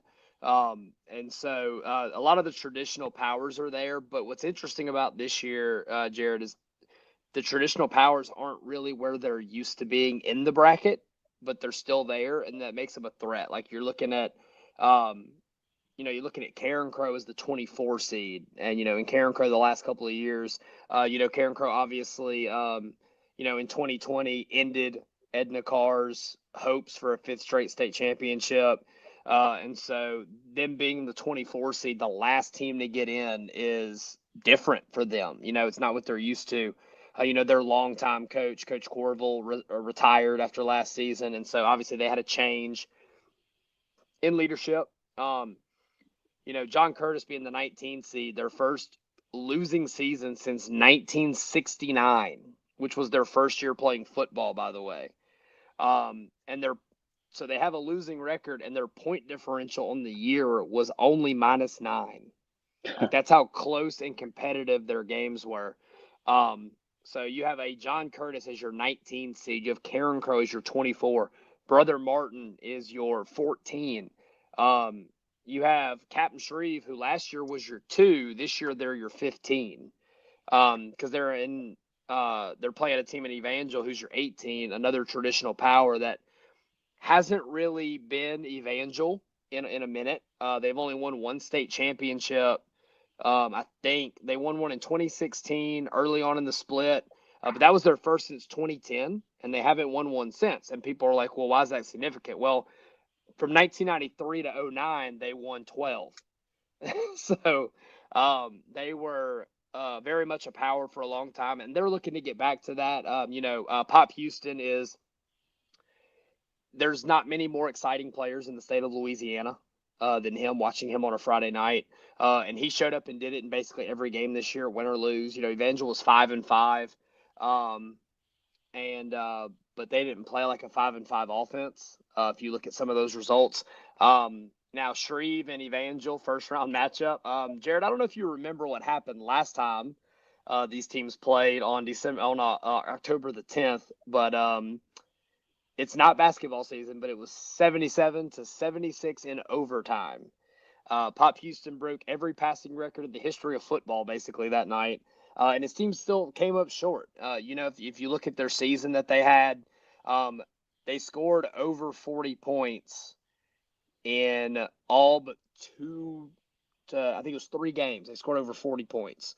And they played again, like everybody that we talk about in these kind of brackets, their schedule, like they open with Neville, and then they get into an incredibly tough district with Parkway and Airline and Bird.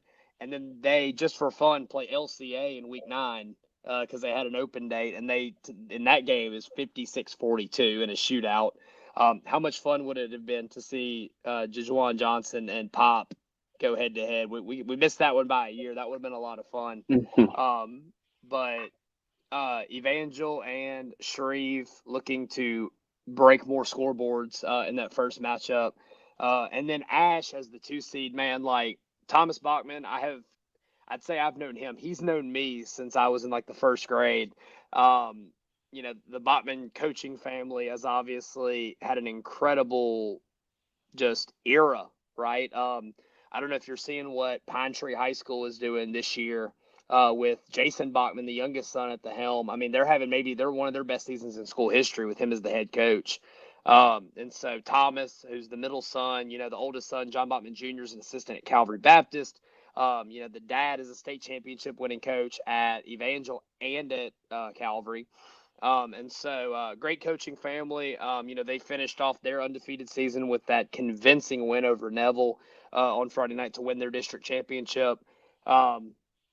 But man, like, the 11 seeded Jesuit Blue Jays, like, your boys, another team that Turlings can't be too excited about that potential draw in the second round. Jesuit, that Catholic League is impossible to predict week to week. Every game's a toss-up, it seems like, because you never know.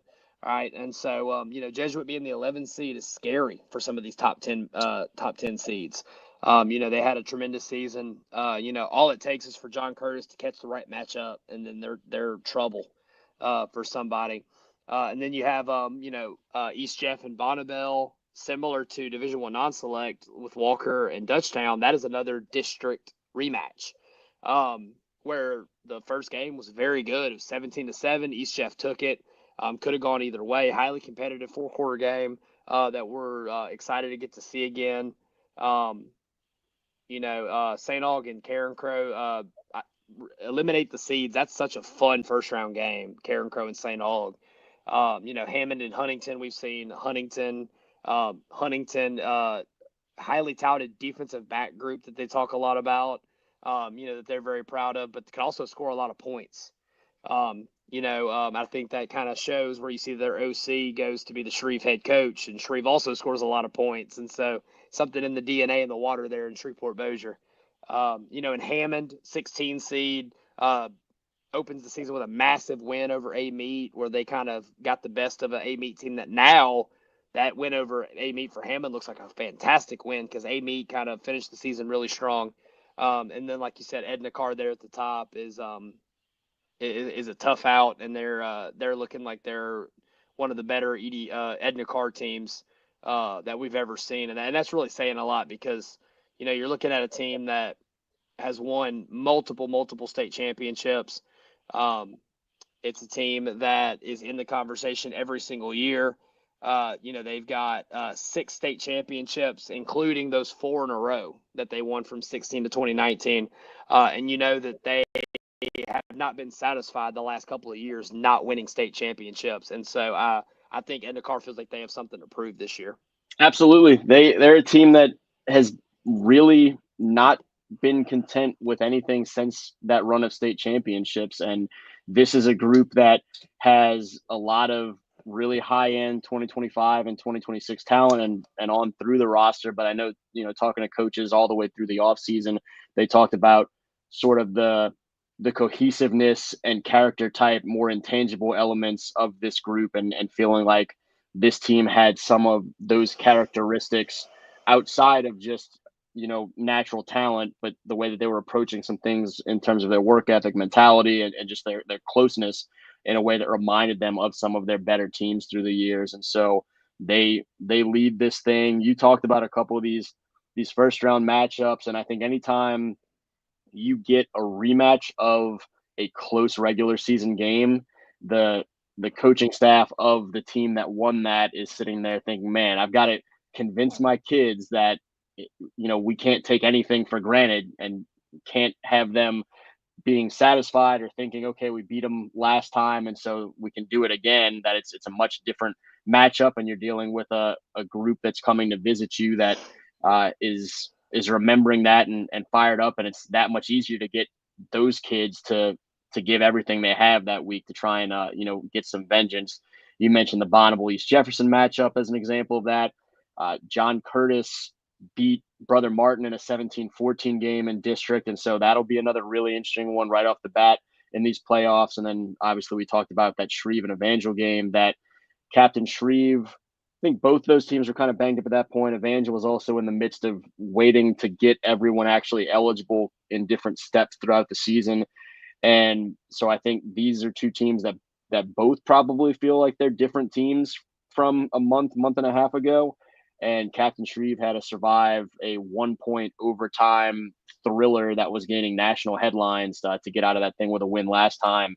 And now you have a more full complement of an Evangel Christian team who was on the outside of the playoffs looking in going into week 10 and then gets a win against Parkway and makes a big jump up to here, the 18 seed. But great matchups right off the bat and all the way through. And I think all headlined by the two teams you have to look at as the best cases as the top 2 teams in the state in Edna Carr and Alexandria. So not shy on top end talent from a team standpoint or from a prospect standpoint or shy on a wealth of really capable teams all over this bracket.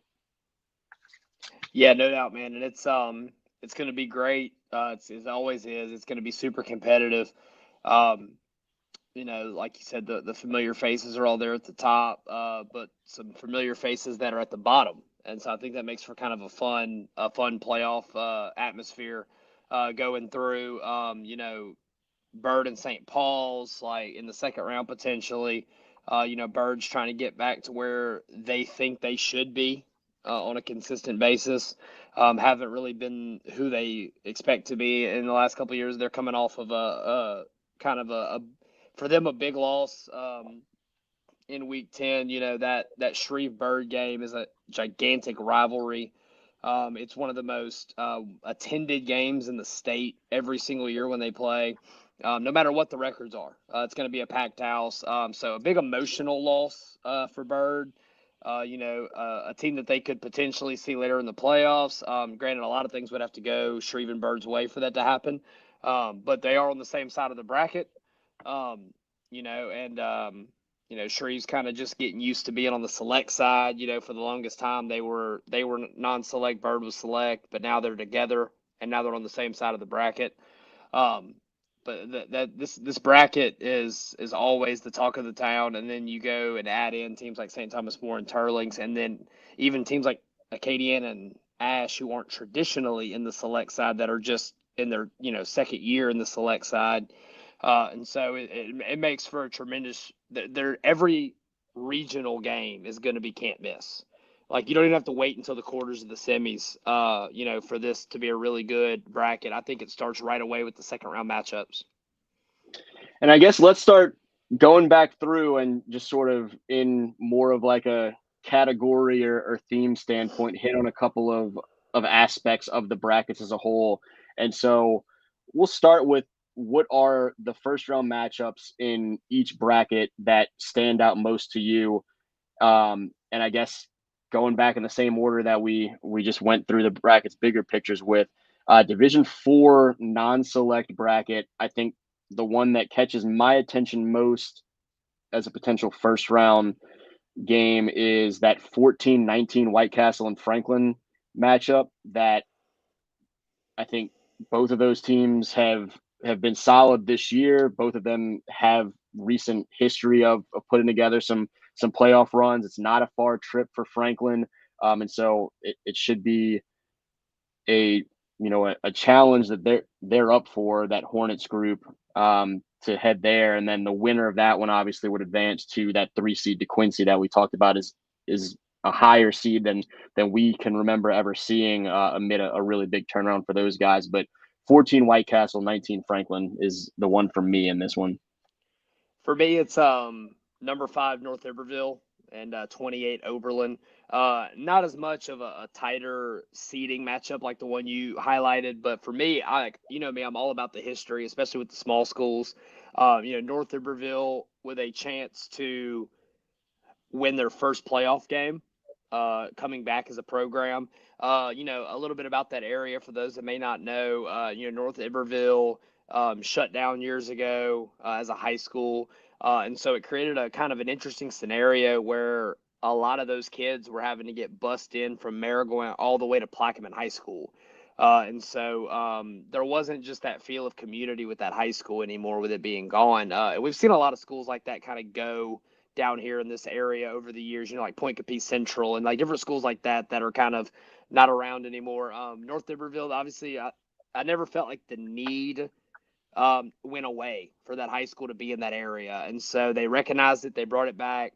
They hire a really good offensive mind in Joshua Gass to be the head coach from Liberty Magnet. Plays a couple of years of JV football, kind of as tradition for most schools. And then he hits the ground running 8-2, and the opportunity to go get that. Not only his first playoff win as a head coach, but the first playoff win for North Iberville in a really long time. And so that's the one that means the most to me, just because the history of it is pretty exciting. Worth noting too that Elton and Basile matchup 11 and 22, that kind of fit into something we talked about before in terms of having to see someone again when there's a lot of familiarity. Basile had kind of run that matchup in recent years, and Elton got over the hump in that one this year and now has to deal with them for a second time to open the playoffs. In Division 4 Select, there were fewer that jumped out to me right off the bat, just looking at some of these first round matchups, but I think potentially that 15 Opelousas Catholic and 18 Westminster Christian of Lafayette tops the list for me. Not as high profile though as some of even those D4 non-select matchups that we just talked about. Yeah, and when you look at Opelousas Catholic, that we talked earlier about that district that they're in just being so tough. When they played Westminster earlier this year, they actually lost that game. That was one of the games Opelousas Catholic lost. Opelousas Catholic was 7-3. That was one of only their 3 losses. Was to Westminster, so you got a rematch there. The one I'm looking at is St. John and Hamilton Christian, that 23-10 matchup. Now, most people would not pick a 10-23 as an intriguing game, but these teams played early in the regular season. Hamilton Christian eked out a 46-40 win. Of St. John's 6 losses, 3 of them are by 1 touchdown or less. And so, St. John's been highly competitive under Coach Brian Truxclair, who's in his 2nd season there. I was telling somebody today, I think that he was the perfect hire at St. John. Kobe Minton did an incredible job before he went to go work at Minton High in Georgia. Brian Truxclair, to me, was the perfect hire for St. John because he came from a program in Zachary that knows how to win and do things the right way. But he's a St. John alum, so he understands like the limitations of, maybe only having 25 players, maybe not having any D1 or even D2 talent on the field. And how can you get these kids to buy into what made some of those 1998, 2006 dome trip teams at St. John special. And so, the ability for St. John to get a rematch in the first round in a team that they gave a great matchup to early in the year. It's been a really long time since St. John's won a playoff game. Could they be the 20-ish seed in this year that maybe makes some noise and wins that first game and surprises some people? You mentioned that was a 46-40 win in the regular season. Hamilton Christian making the long trip out to the Baton Rouge area and playing spoiler on homecoming. And now St. John will be heading west and hoping to return some of that spoiler favor. In D3 non-select, one of the ones that I put a little mark by when I was first looking at the brackets earlier was that game that you mentioned in Baker and Donaldsonville, just 2 teams from opposite sides of the Baton Rouge area. But when you don't have to make the crazy trip from one corner of the state to the other, it feels a little bit more normal to your kids, I feel like, and a little bit less daunting when you're not, okay, we're getting on the bus from Homa to go up to Shreveport or something like that. When you're in the same area of the state and there's probably some level of familiarity, guys that had played against one another at lower levels or in the 7-on-7 circuit or whatever the case may be, there's always the potential for, really interesting matchups there. And so I went with that 16-17 matchup, Baker and Donaldsonville. Yeah, and I try to go opposite of you to give us more to talk about, but I can't help but agree with you on this one. Baker 6-4 on the year. They play a very tough district with Dunham and Episcopal. 2 of their 4 losses were to those teams. One score loss to Slaughter Charter. A 1-score loss to East Feliciana. Their seeding situation could have been a lot different with just a couple of things going differently in their favor. They're going to face a team in Donaldsonville under the leadership of Darnell Lee, who, former East Ascension head coach. And Darnell Lee here, tight loss to Assumption going up in classification. That was 3 points, a 2-point loss to West St. John.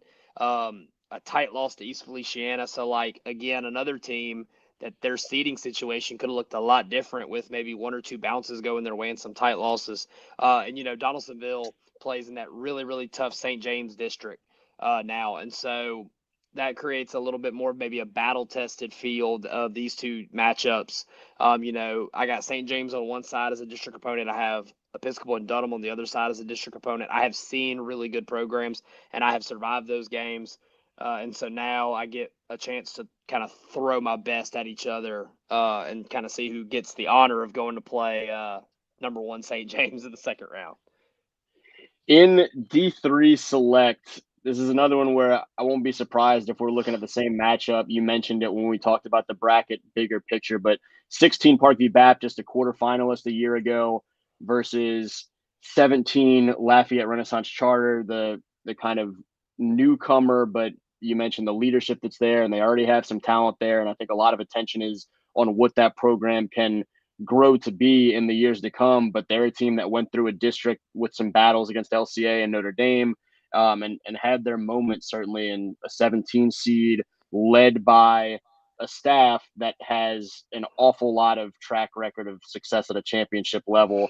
And so that's the one that I kind of circle for D3 select. Yeah, and Lafayette Renaissance is a team that I kind of have my eye on beyond this year. I think I was told that they had a lot of success this year in JV.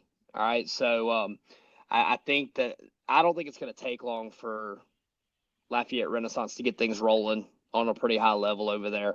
They're in a really tough district, obviously Lafayette Christian, Notre Dame, and so they're going to have a really they're going to have at least 2 to 3 games on their schedule every year that they can't help that are going to be dogfights and tough ones to overcome. But I think that Lafayette Renaissance is coming, and I think that Division III select needs to be on notice. This year they're the 17th seed. They're traveling. I don't think that they'll be traveling next year. I put real money on them being a team that's hosting next year in the first round. A team in Parkview that's kind of, not quite who we're used to Parkview being. We talked about a couple of teams like that throughout this video. But still, Parkview has a beautiful facility. Lafayette Renaissance has to get on a bus and come to them. Parkview is another battle-tested team playing the likes of Madison Prep, U High, Dunham. And so I think that's going to be an incredible matchup. And again, the winner gets the honor of facing number 1 seed Dunham and Coach Neil Weiner and Elijah Haven in the second round. I'll let you take the lead on D2 non-select. There's half a dozen of these that I put little asterisks by that were intriguing to me. And so I don't know, kind of similarly, if you have one that you want to take, and then I'll kind of work around that and shout out a second one. I think that I'm going to go with that 14-19 Opelousas Bastrop matchup.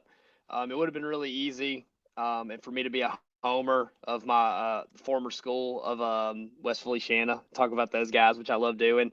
But like I mentioned, Bastrop's 7-3 this year, and like I said earlier, Bastrop had moments this year where you were like, oh, okay, here we go. Like Bastrop might be back; they might be figuring some things out, and then they'd have maybe like a rough performance. And so they start off the year 4-0. They have a win over St. Frederick, who's a top 4 seed in their bracket. They have a win over Wassman, who's a playoff team. And then they lose by 6 to General Trask, who General Trask in recent years has been a really tough out for a lot of teams. They run the ball really well. They lose to Carroll, and they lose to Sterlington. All right, and then they finish off the regular season with a 2-point win over North Webster. And so you kind of keep wondering, like, okay, who is Bastrop? And who Bastrop is, to me, is a team that plays really good defense. They did not allow very many points this year. Sterlington scored 37. Every other opponent they played was held under 27. So, they played good defense this year. Opelousas, obviously a team that had an emotional offseason, winning the state championship first ever. Hey, we're taking it away. Hey, we're giving it back. It's so obviously an emotional ride for Coach Zachary and those guys at Opelousas. They get their championship back, which they earned on the field. They also played a very, very tough non-district schedule, man. Turling's Catholic, Lake Charles Prep. Their car matchup didn't happen because of the weather. They play Ash, they play Zachary, they play Natchitoches Central, and that's before they get into district play. And so this Opelousas team they're a 14 seed, man, but they're ready for the playoffs. I mean, they've seen some of the state's very best teams, multiple top 10 seeds in their non-district schedule. And so, defending champs, I think Bastrop can give them a great game. I think that Bastrop will play very well defensively, and I think that's going to be a fun one. I love that one. And to take another one, I'll look at that 11-22 Northwest and DeRidder. Northwest made the semifinal run last year as a 22 seed. A lot of key pieces back from that team, including Devon Thibodeau, the fantastic defensive end for the Raiders. They've got a new face this year at running back in Kevon Johnson, the transfer from over at St. Edmund that had a couple of great years for the Blue Jays and then is with the Raiders now and just continuing that along at a higher classification level and seemed to really pick up steam as the season went on. And so Northwest, to me, as an 11 seed is one of the top teams to watch in this bracket. And then DeRitter has had a fantastic season as well. I know, just kind of seeing some notes throughout the season, Connor Rushford is running for about 1,500 yards at this point. Uriah Wade set program receiving records. And so there's a lot of firepower there for a Dragons team that won't shy away from going on the road in the opening round against the Northwest. And I think that'll be a fun one to watch to open up the D2 non-select bracket. D2 select side, I put a little mark next to that New Orleans matchup of Frederick A. Douglass and Livingston Collegiate, two teams that I don't think they played this year, but have typically played annually in recent regular seasons. And so a couple of teams that not too far apart in terms of obviously location and seeding, but a lot of familiarity even with guys on those rosters that have seen each other in recent years. Yeah, so for me, I went with this, it seems like a theme here, the 16-17 matchup, Loranger and Kenner Discovery. The Kenner Discovery coach Sprunk, he's a friend of mine. He's been good to me. They have, to me, the coolest mascot name in the entire state, because if you're a swamp owl, I mean, there's nothing pretty cooler than that. So Kenner Discovery starts off the season 5-2. They had that week 2 cancellation, which a lot of teams around the state, especially in the South, had because of the weather. But then, they run into a buzzsaw of their district schedule of Shaw, St. Charles, and Belle Chase. 3 weeks in a row, they lose all 3 games, all kind of by big margins. I don't think that really points to how good Kenner Discovery is. I think that they just had the misfortune of running into a really tough district schedule when things were going really well for them, starting off 5-2. Now, Loranger's another story of district being really tough, but in their situation, much more competitive. Loranger's a traditional, really, really tough out. They're 5-5 this year. They kind of go up and down to start the season. But listen to their district results. They beat Hannon by 1. They beat Lakeshore by 7. They lost to Franklinton by 7, and they lost to Pearl River by 2. Those were their 5 district games, all decided by 1 touchdown. They go 2-2 in district. Lakeshore is a good seed in their bracket. Franklinton's the 1 seed in the Division II bracket. Pearl River is a home playoff team at the bottom of that Division II bracket. And so I think Loranger and Kenner Discovery is going to end up being like a really fun first round matchup. But again, the prize is Hank Tierney and Archbishop Shaw in the second round. In Division I non-select, do you want to lead it off? This is probably the hardest one to pick. Because most of these matchups are great. Yeah, in the non-select brackets, you only have 4 buys, so you have 4 more first round matchups to choose from than you get on the select side. But man, there is so many matchups here that just look like they're going to be a blast. Santa Maula Westgate could be a lot of fun. Westgate's not used to, in recent years, Westgate's not used to traveling in that first round. And so it's going to be a little bit different for them. The Dutchtown Walker matchup, Dutchtown's only lost, and it was pretty lopsided.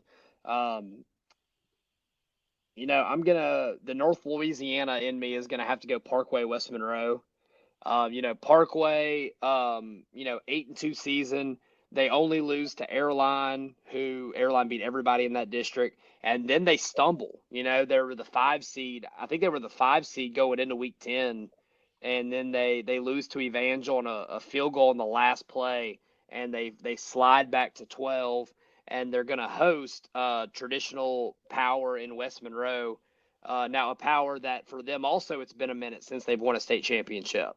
They won 12 state championships or whatever it was under Don Chow's, and then a little bit of a gap for them between titles. But I coached against West Monroe this year. They're still going to roll in very, very deep. They always have a huge roster. It's honestly intimidating when you see them line up in like warm-up lines, like you wonder when it's going to end. And then Parkway's going to get to host that game. South Bossier, it's a great environment. Their stadium is at the old Parkway High School, which is now like the middle school. And so they have to get on a bus, drive about a mile down the road to get to their home stadium. But South Bossier and North Bossier this year have had really good football between Airline and Parkway, and so I think that's going to be a really fun matchup. Parkway's consistently solid. West Monroe's used to be in a power. They're trying to get back to it desperately. They had a lot of drama, is the best way to put it, with their coach last year, and so West Monroe is trying to get back to who they really still believe they can be. They had a first-round playoff exit last year to North Shore on kind of a crazy, I think it was a blocked field goal right at the end of the game. And so that should be a really fun matchup. That one is certainly up there for me. You mentioned a lot of other ones. Another team that Ouachita Parish is the fifth team in that district, but is a really capable 23 seed and heads down to Destrehan, which has had an up and down year, but has gotten healthy, got their quarterback back late in the season. And so that's an interesting one. Southside and Live Oak is interesting to me. And Jess Curtis's first year, Live Oak, Coach Randall Leggett and the Eagles, who have a lot of young talent that we've talked about in recent years, that they had a big win against the Denham team that I think is capable of going up to a good West Ouachita team and making that a really interesting game. But if you go Parkway West Monroe, I'll go Dutchtown Walker, the rematch of a District 5A game that was the only loss this regular season for Dutchtown. Two teams that made historic playoff runs last year. Walker to the quarters, Dutchtown to the semis. Neither had been that far before, and so now it's playoff time again. And one of them is not going to go very far, and we'll see which one has the pleasure of knocking its district rival out a little bit earlier than they had foreseen for this year's playoffs. District 1 select, another one, some great options, but I can't really look anywhere but that Captain Shreve and Evangel game. That was insanity in the regular season, and two teams that, in the wake of that insanity on the field, there were some little jabs back and forth, after the fact as well. And so now they have to see each other again to start the playoffs and battle for the right to see an Alexandria team in the second round, where we talked about Coach Bachman. He's not going to want to make anything of the fact that he potentially faces his alma mater. If Evangel advances, he'll try and kind of turn the attention to the kids. But there's a lot of familiarity there with obviously the Shreveport area for Thomas and company, and which one of those 1-5A teams gets the right to travel down to Senla in the second round should be one of the most intriguing matchups of the state in any division to me. Yeah, and I'm gonna have to agree with you on that one. It's I thought about trying to be different and going with that St. Augustine Karen Crow matchup, but when you have a 77-76 football game, where it's literally being talked about on national coverage, it's hard to not circle that matchup again, especially when it's a winner go home scenario. You have Denny Duron as the head coach of Evangel, kind of the guy that started it all way back in the late 80s. He's been the head coach there a couple of different times. And if I'm not mistaken, a Captain Shreve alum, if I'm not mistaken. And so Captain Shreve, my baby brother, the last Hester football player from our family, is a senior on that Captain Shreve team, wide receiver, number 2, can't miss him. Bright red hair, just kind of stands out. I know he's been exhausted after some of these track meet games that they've had. And so Evangel's another program who, they feel like they belong. Even as a 18 seed, they really feel like they deserve to be back. I mean, look, between 93 and 2016, they won 14 state championships. All right. They were one of the most dominant high school football programs in the country for a long time. In 1999, USA Today named them the national champions. They went 4 straight years without losing. Both of my brothers obviously played high school football at Evangel. Me and my little brother are the idiots that decided to play somewhere else and never won a championship. But Evangel, regardless of the good or bad years, Denny Duron has never stopped believing that they should be that again. Like, he's never, they're on a documentary now about themselves, which I'm sure is great. I haven't had a chance to watch it. I tell people all the time, if they'd have done a documentary on Evangel in like 2001, it would have been must-see TV. But the fact, missed opportunities. But, Captain Shreve, just the one state championship way back in 1973, facing a team like Evangel, who's won 14 just in my lifetime. And then you look at what they did just a few weeks ago. Now, I'd be willing to bet good money that they don't score 70 each again. There's got to be something figured out. Josh Alexander, the DC out there at Evangel, son of legendary DC in that area, Ronnie Alexander. He played at ULM. His dad coached at ULM. His dad coached at Northwestern State. I know he's still at Evangel helping out with the defense. One of the best defensive minds in the state still, even though he's not like full-time in that role anymore. If you want to know how long Ronnie Alexander has been doing this, he recruited Ed Ogeron to come to Northwestern and leave LSU. So that is how long Ronnie has been doing it. I would never call him Ronnie to his face. He's always Coach A to me. But he's still around helping Evangel out. So Evangel's kind of brought back some of the old guard to try to recapture some magic. Shreve's under a first-year head coach. They go from the 2 seed to the 15 seed. Still very much in the hunt. Then we know they can score a lot of points. That game's going to come down to, look, I'll put my money on it. The team that makes the other team punt 3 times wins that game. If you can get 3 stops, I think you can win that ball game. I'm interested to see if we see a team with 3 punts after the way the last one went. But absolutely, the team that has the timely stops, and as much as Pop Houston was the talking point coming out of that one, even in the Evangel loss, because of him just putting up unreal numbers that we haven't seen on a national scale. Obviously, Brody Savage has done work for that Shreve offense. Jamar Plater in his first year as a running back moving to that position has been fantastic. I think he's up over 2,000 yards now to wrap up the season. Josh Alexander was at that Alexandria game that I was at this past week to see Thomas Bachman, as well as get a little advanced scouting done on that Ash team. And I know, he feels like the defense has come a long way since that week. And I think probably both sides of that matchup feel similarly. We'll see how it all shakes out. And if they get another chance at each other, you have to remember Thomas's first DC at Ash was Josh Alexander. So these are 2 guys that played high school football together, that have known each other since they were 14 years old. Their dads are tighter than blood. And if you could potentially see Josh Alexander versus Thomas Bachman versus Evangel, where he was the OC for state championships, where he was one of the best receivers to ever go through there, and go on to Texas Tech from there. What a special story that we could be talking about there for that second round matchup. Shout out to some of the folks that have kept active in the comments.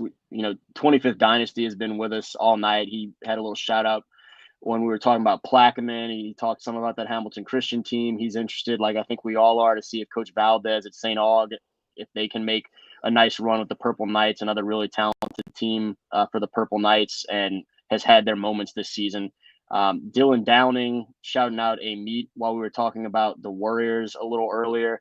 We've got someone with the screen name Platinum Obama, who I guess is from Senla, who's shouting out Alexandria and Bunkie, 2 teams, undefeated regular seasons up there in Senla, and really trying to, to show people that there is some high quality football in that area that often gets overlooked this time of year.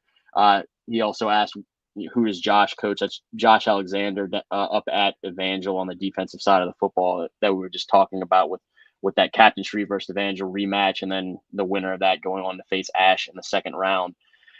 We've been talking for a long time. Let's hit one more category and kind of wrap it up. You have a family and whatnot that maybe wants a little bit of attention before bedtime.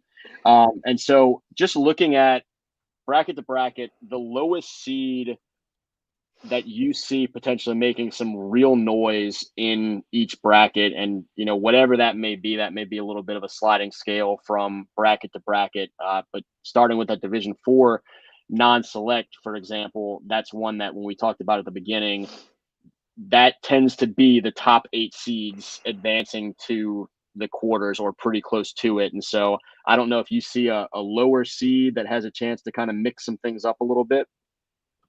Look, I know they're not low, but I think Faraday at 8 And I know that the top eight's the top eight, but I think Faraday at 8, Faraday potentially in Haynesville in that quarterfinal matchup.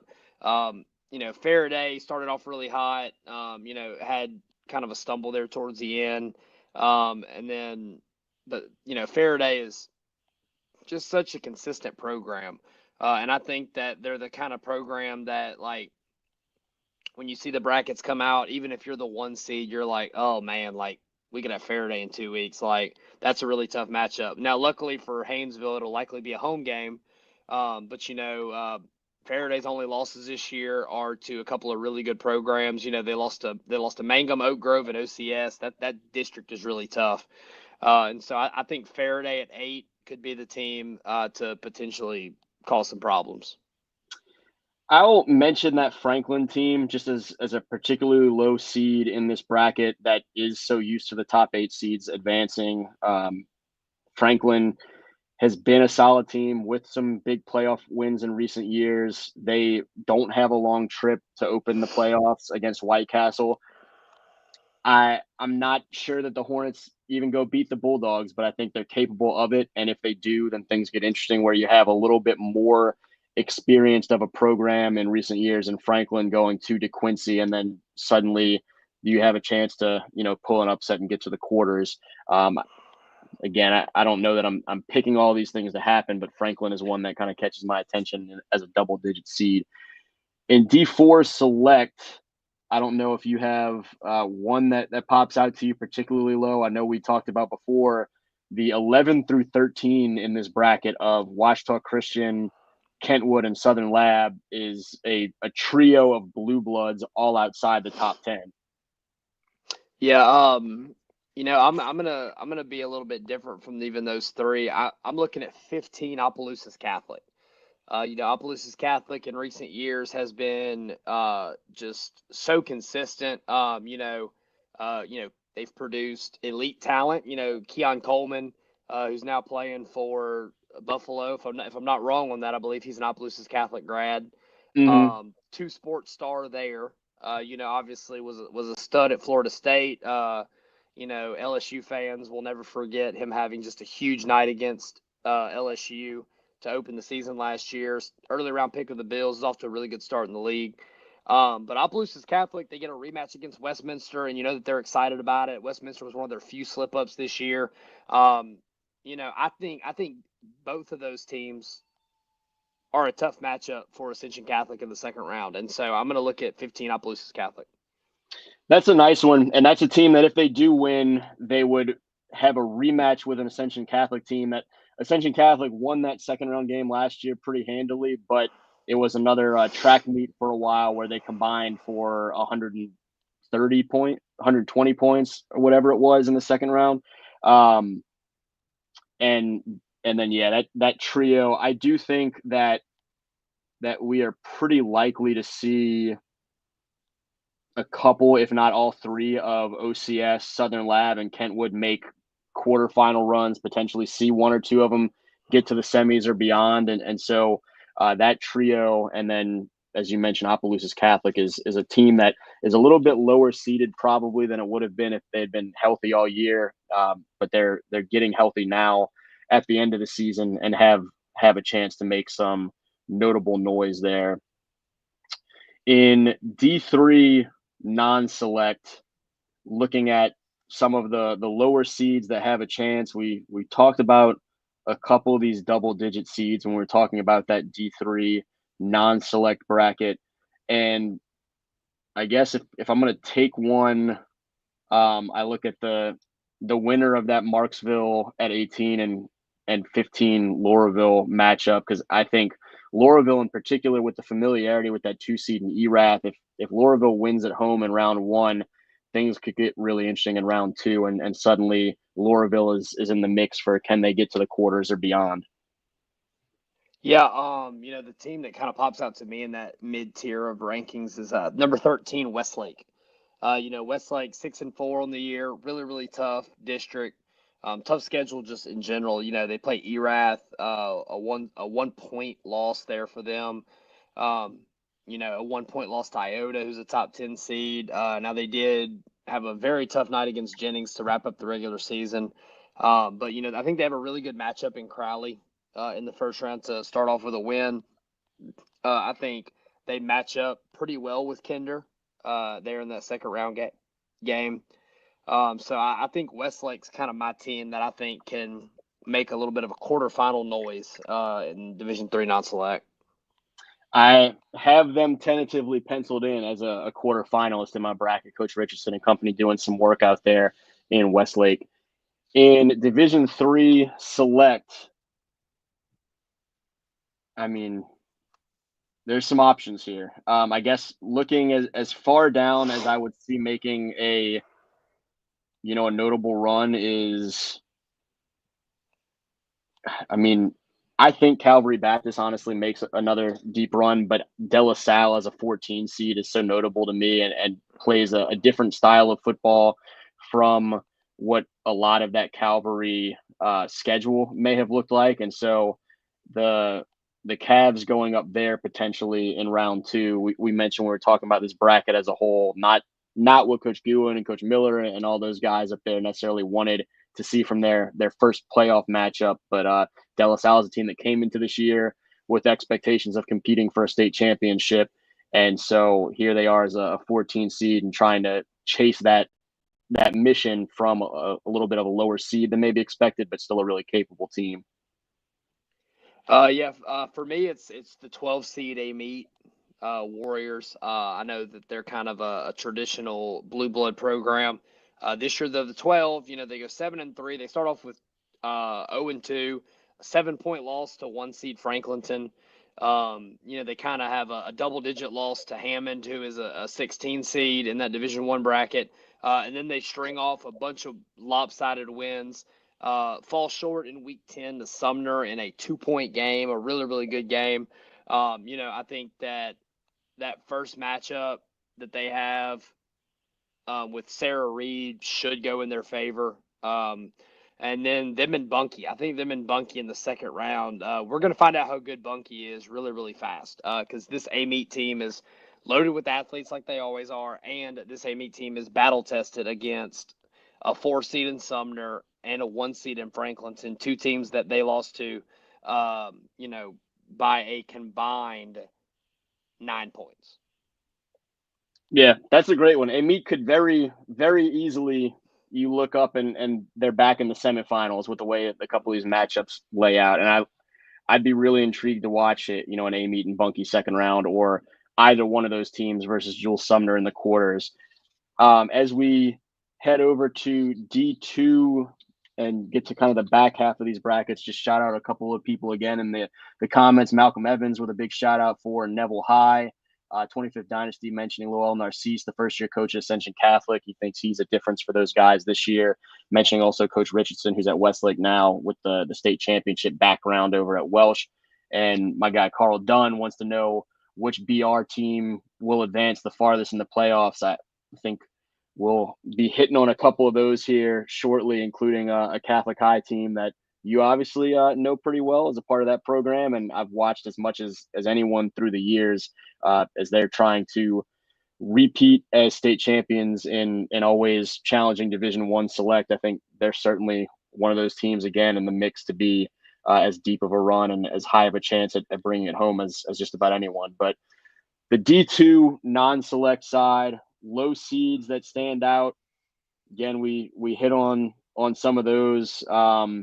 I don't know if you have one that you want to mention first in D2 non-select, which looks about as open as any bracket. I mean, it's hard to not point at the defending champions as the 14 seed. They've been battle tested, like we said, in probably the toughest non-district schedule in the entire state. If they would have gotten that car game, I think it'd be undisputed. But Opelousas is still so talented. They're so well coached.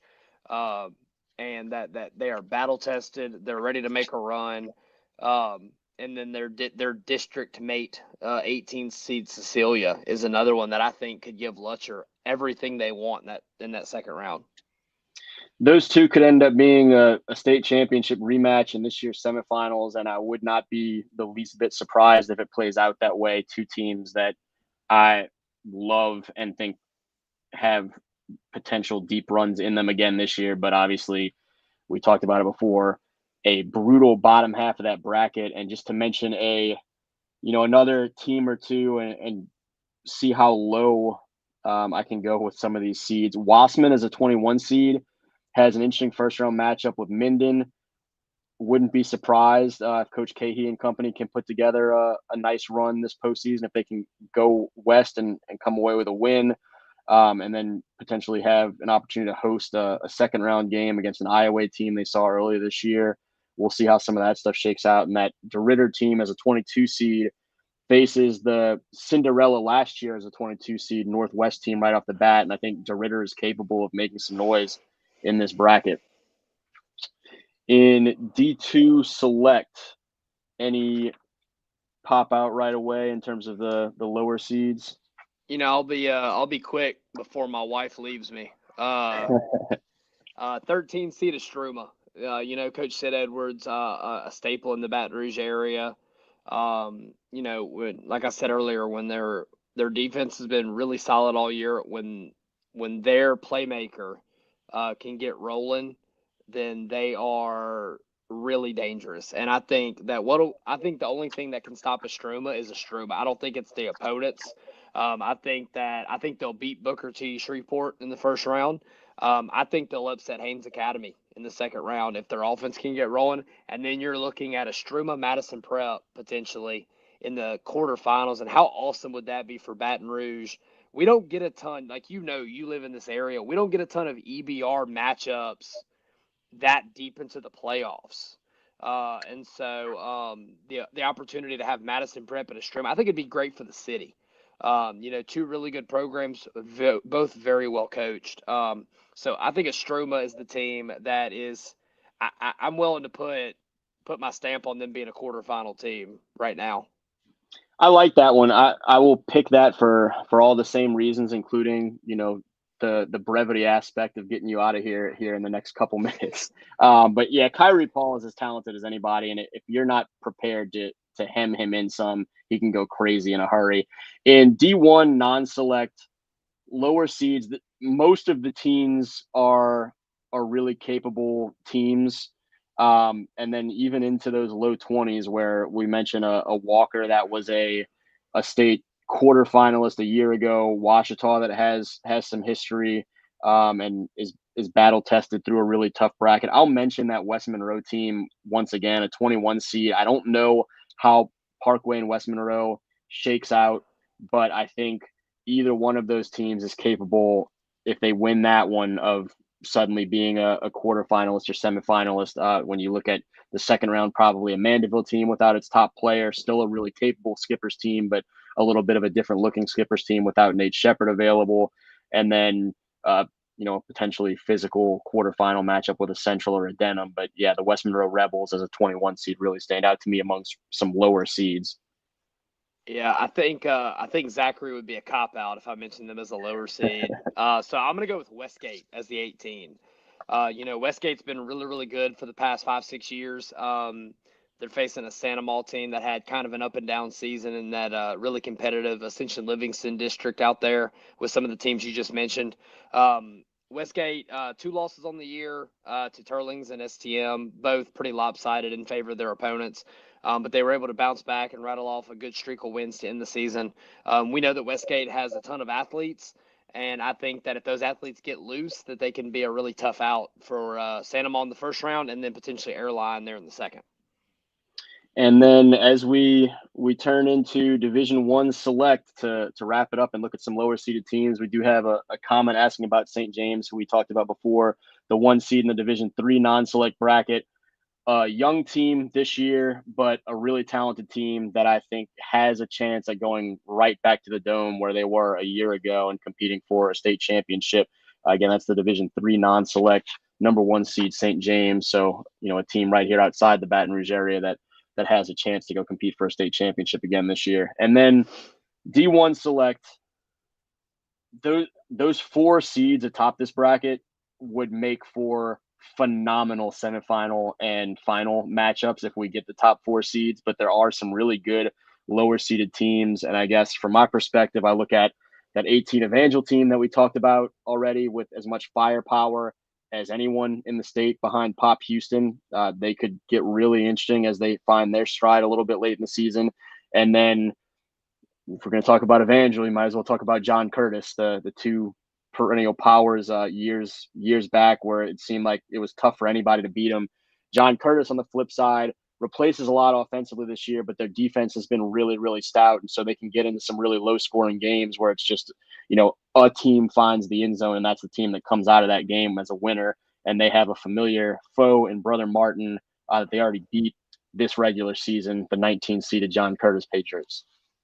Yeah, I think it's a pretty easy pick between, like you said, those 18 and 19, Evangel and Curtis. They had a streak a couple of years ago where I think they played in the playoffs 7 years in a row between the semis and the state championship. Two teams incredibly just covered in tradition. With multiple state championships. John Curtis, 27 state titles. Might be more than that. They might have won one since I've been talking, and I might have forgot about it. Evangel, 14 state titles, but it's been a minute for Evangel, like I mentioned. Both schools are run and coached by the guy who basically laid the brick, and so it's a pretty incredible scenario for both those teams. I think Evangel's really scary because of Pop Houston. I think that if you have a game offensively where maybe you're turning the ball over a little bit and giving Pop extra possessions, you could find yourself like, whoa, like we need to reassess because maybe we're in a hole right now. And I think Curtis the same way, but for different reasons. I think Curtis is the type of team that could drive down and score, and you're like, okay, they scored, whatever. Oh, they just used 9 minutes off the clock. And so two totally different reasons, but both teams that can scare you from an offensive standpoint because of what they do well. Score a lot in a hurry, maybe not score as much, but we're going to milk the clock and put you in a position where you're not going to get many possessions in this game. And so I think both of those teams are really scary, second round matchups for some of these higher seeds. Yeah. Evangel, you might score 60 and say, how the hell did we just score 60 and lose? And Curtis, you think, wait, we only gave up a touchdown and we still lost this game 6-0 or something along those lines. I guess last shout out in the comments, a little Coach Sid in the runoff for mayor shout out from Carl Dunn. I had a chance to see Coach Sid over at that Zachary and Catholic game on Thursday night. Wished him good luck with his continued campaign now heading into that runoff. But Chance, let's get the hell out of here. Appreciate you as always for talking about all these brackets. Appreciate everyone for tuning in. I don't know if you have any last thoughts that you want to share, or tell folks to watch out for anything you have coming Louisiana Football Report wise. Hey man, just hey, get out and go to these games. Support these kids, support these high schools. It's worth the cost of admission. Even if you don't have a dog in the fight, man, every one of us lives within 5 or 6 miles of somebody playing high school football this week. Get out and go. Like, one of my favorite things to do is to go watch games that I have no dog in the fight, just to enjoy it. There is a game in your area this Friday, and go watch it. These young men and these coaches, the cheerleaders, the support staffs, the administration, they all work incredibly hard to put on these games for everybody. It's really the most fun a lot of these young men have had in their life up until this point. And so they deserve your support, and please go watch them and support these guys. Yep, they deserve the support. And then next thing you know, just because you took a flyer on a game that was nearby, you're watching a southeastern Louisiana game in a couple years, and somebody has a crazy play, and you think, oh, I just watched that kid in a playoff game 2 years ago. And so just kind of connecting some of the dots there. Again, he's Chance Hester for Louisiana Football Report. Really appreciate him doing this every year. His knowledge of football around the state is fantastic, and so great to pick his brain. And for Louisiana versus all y'all, Jerit Roser, thanks again, everyone, for tuning in.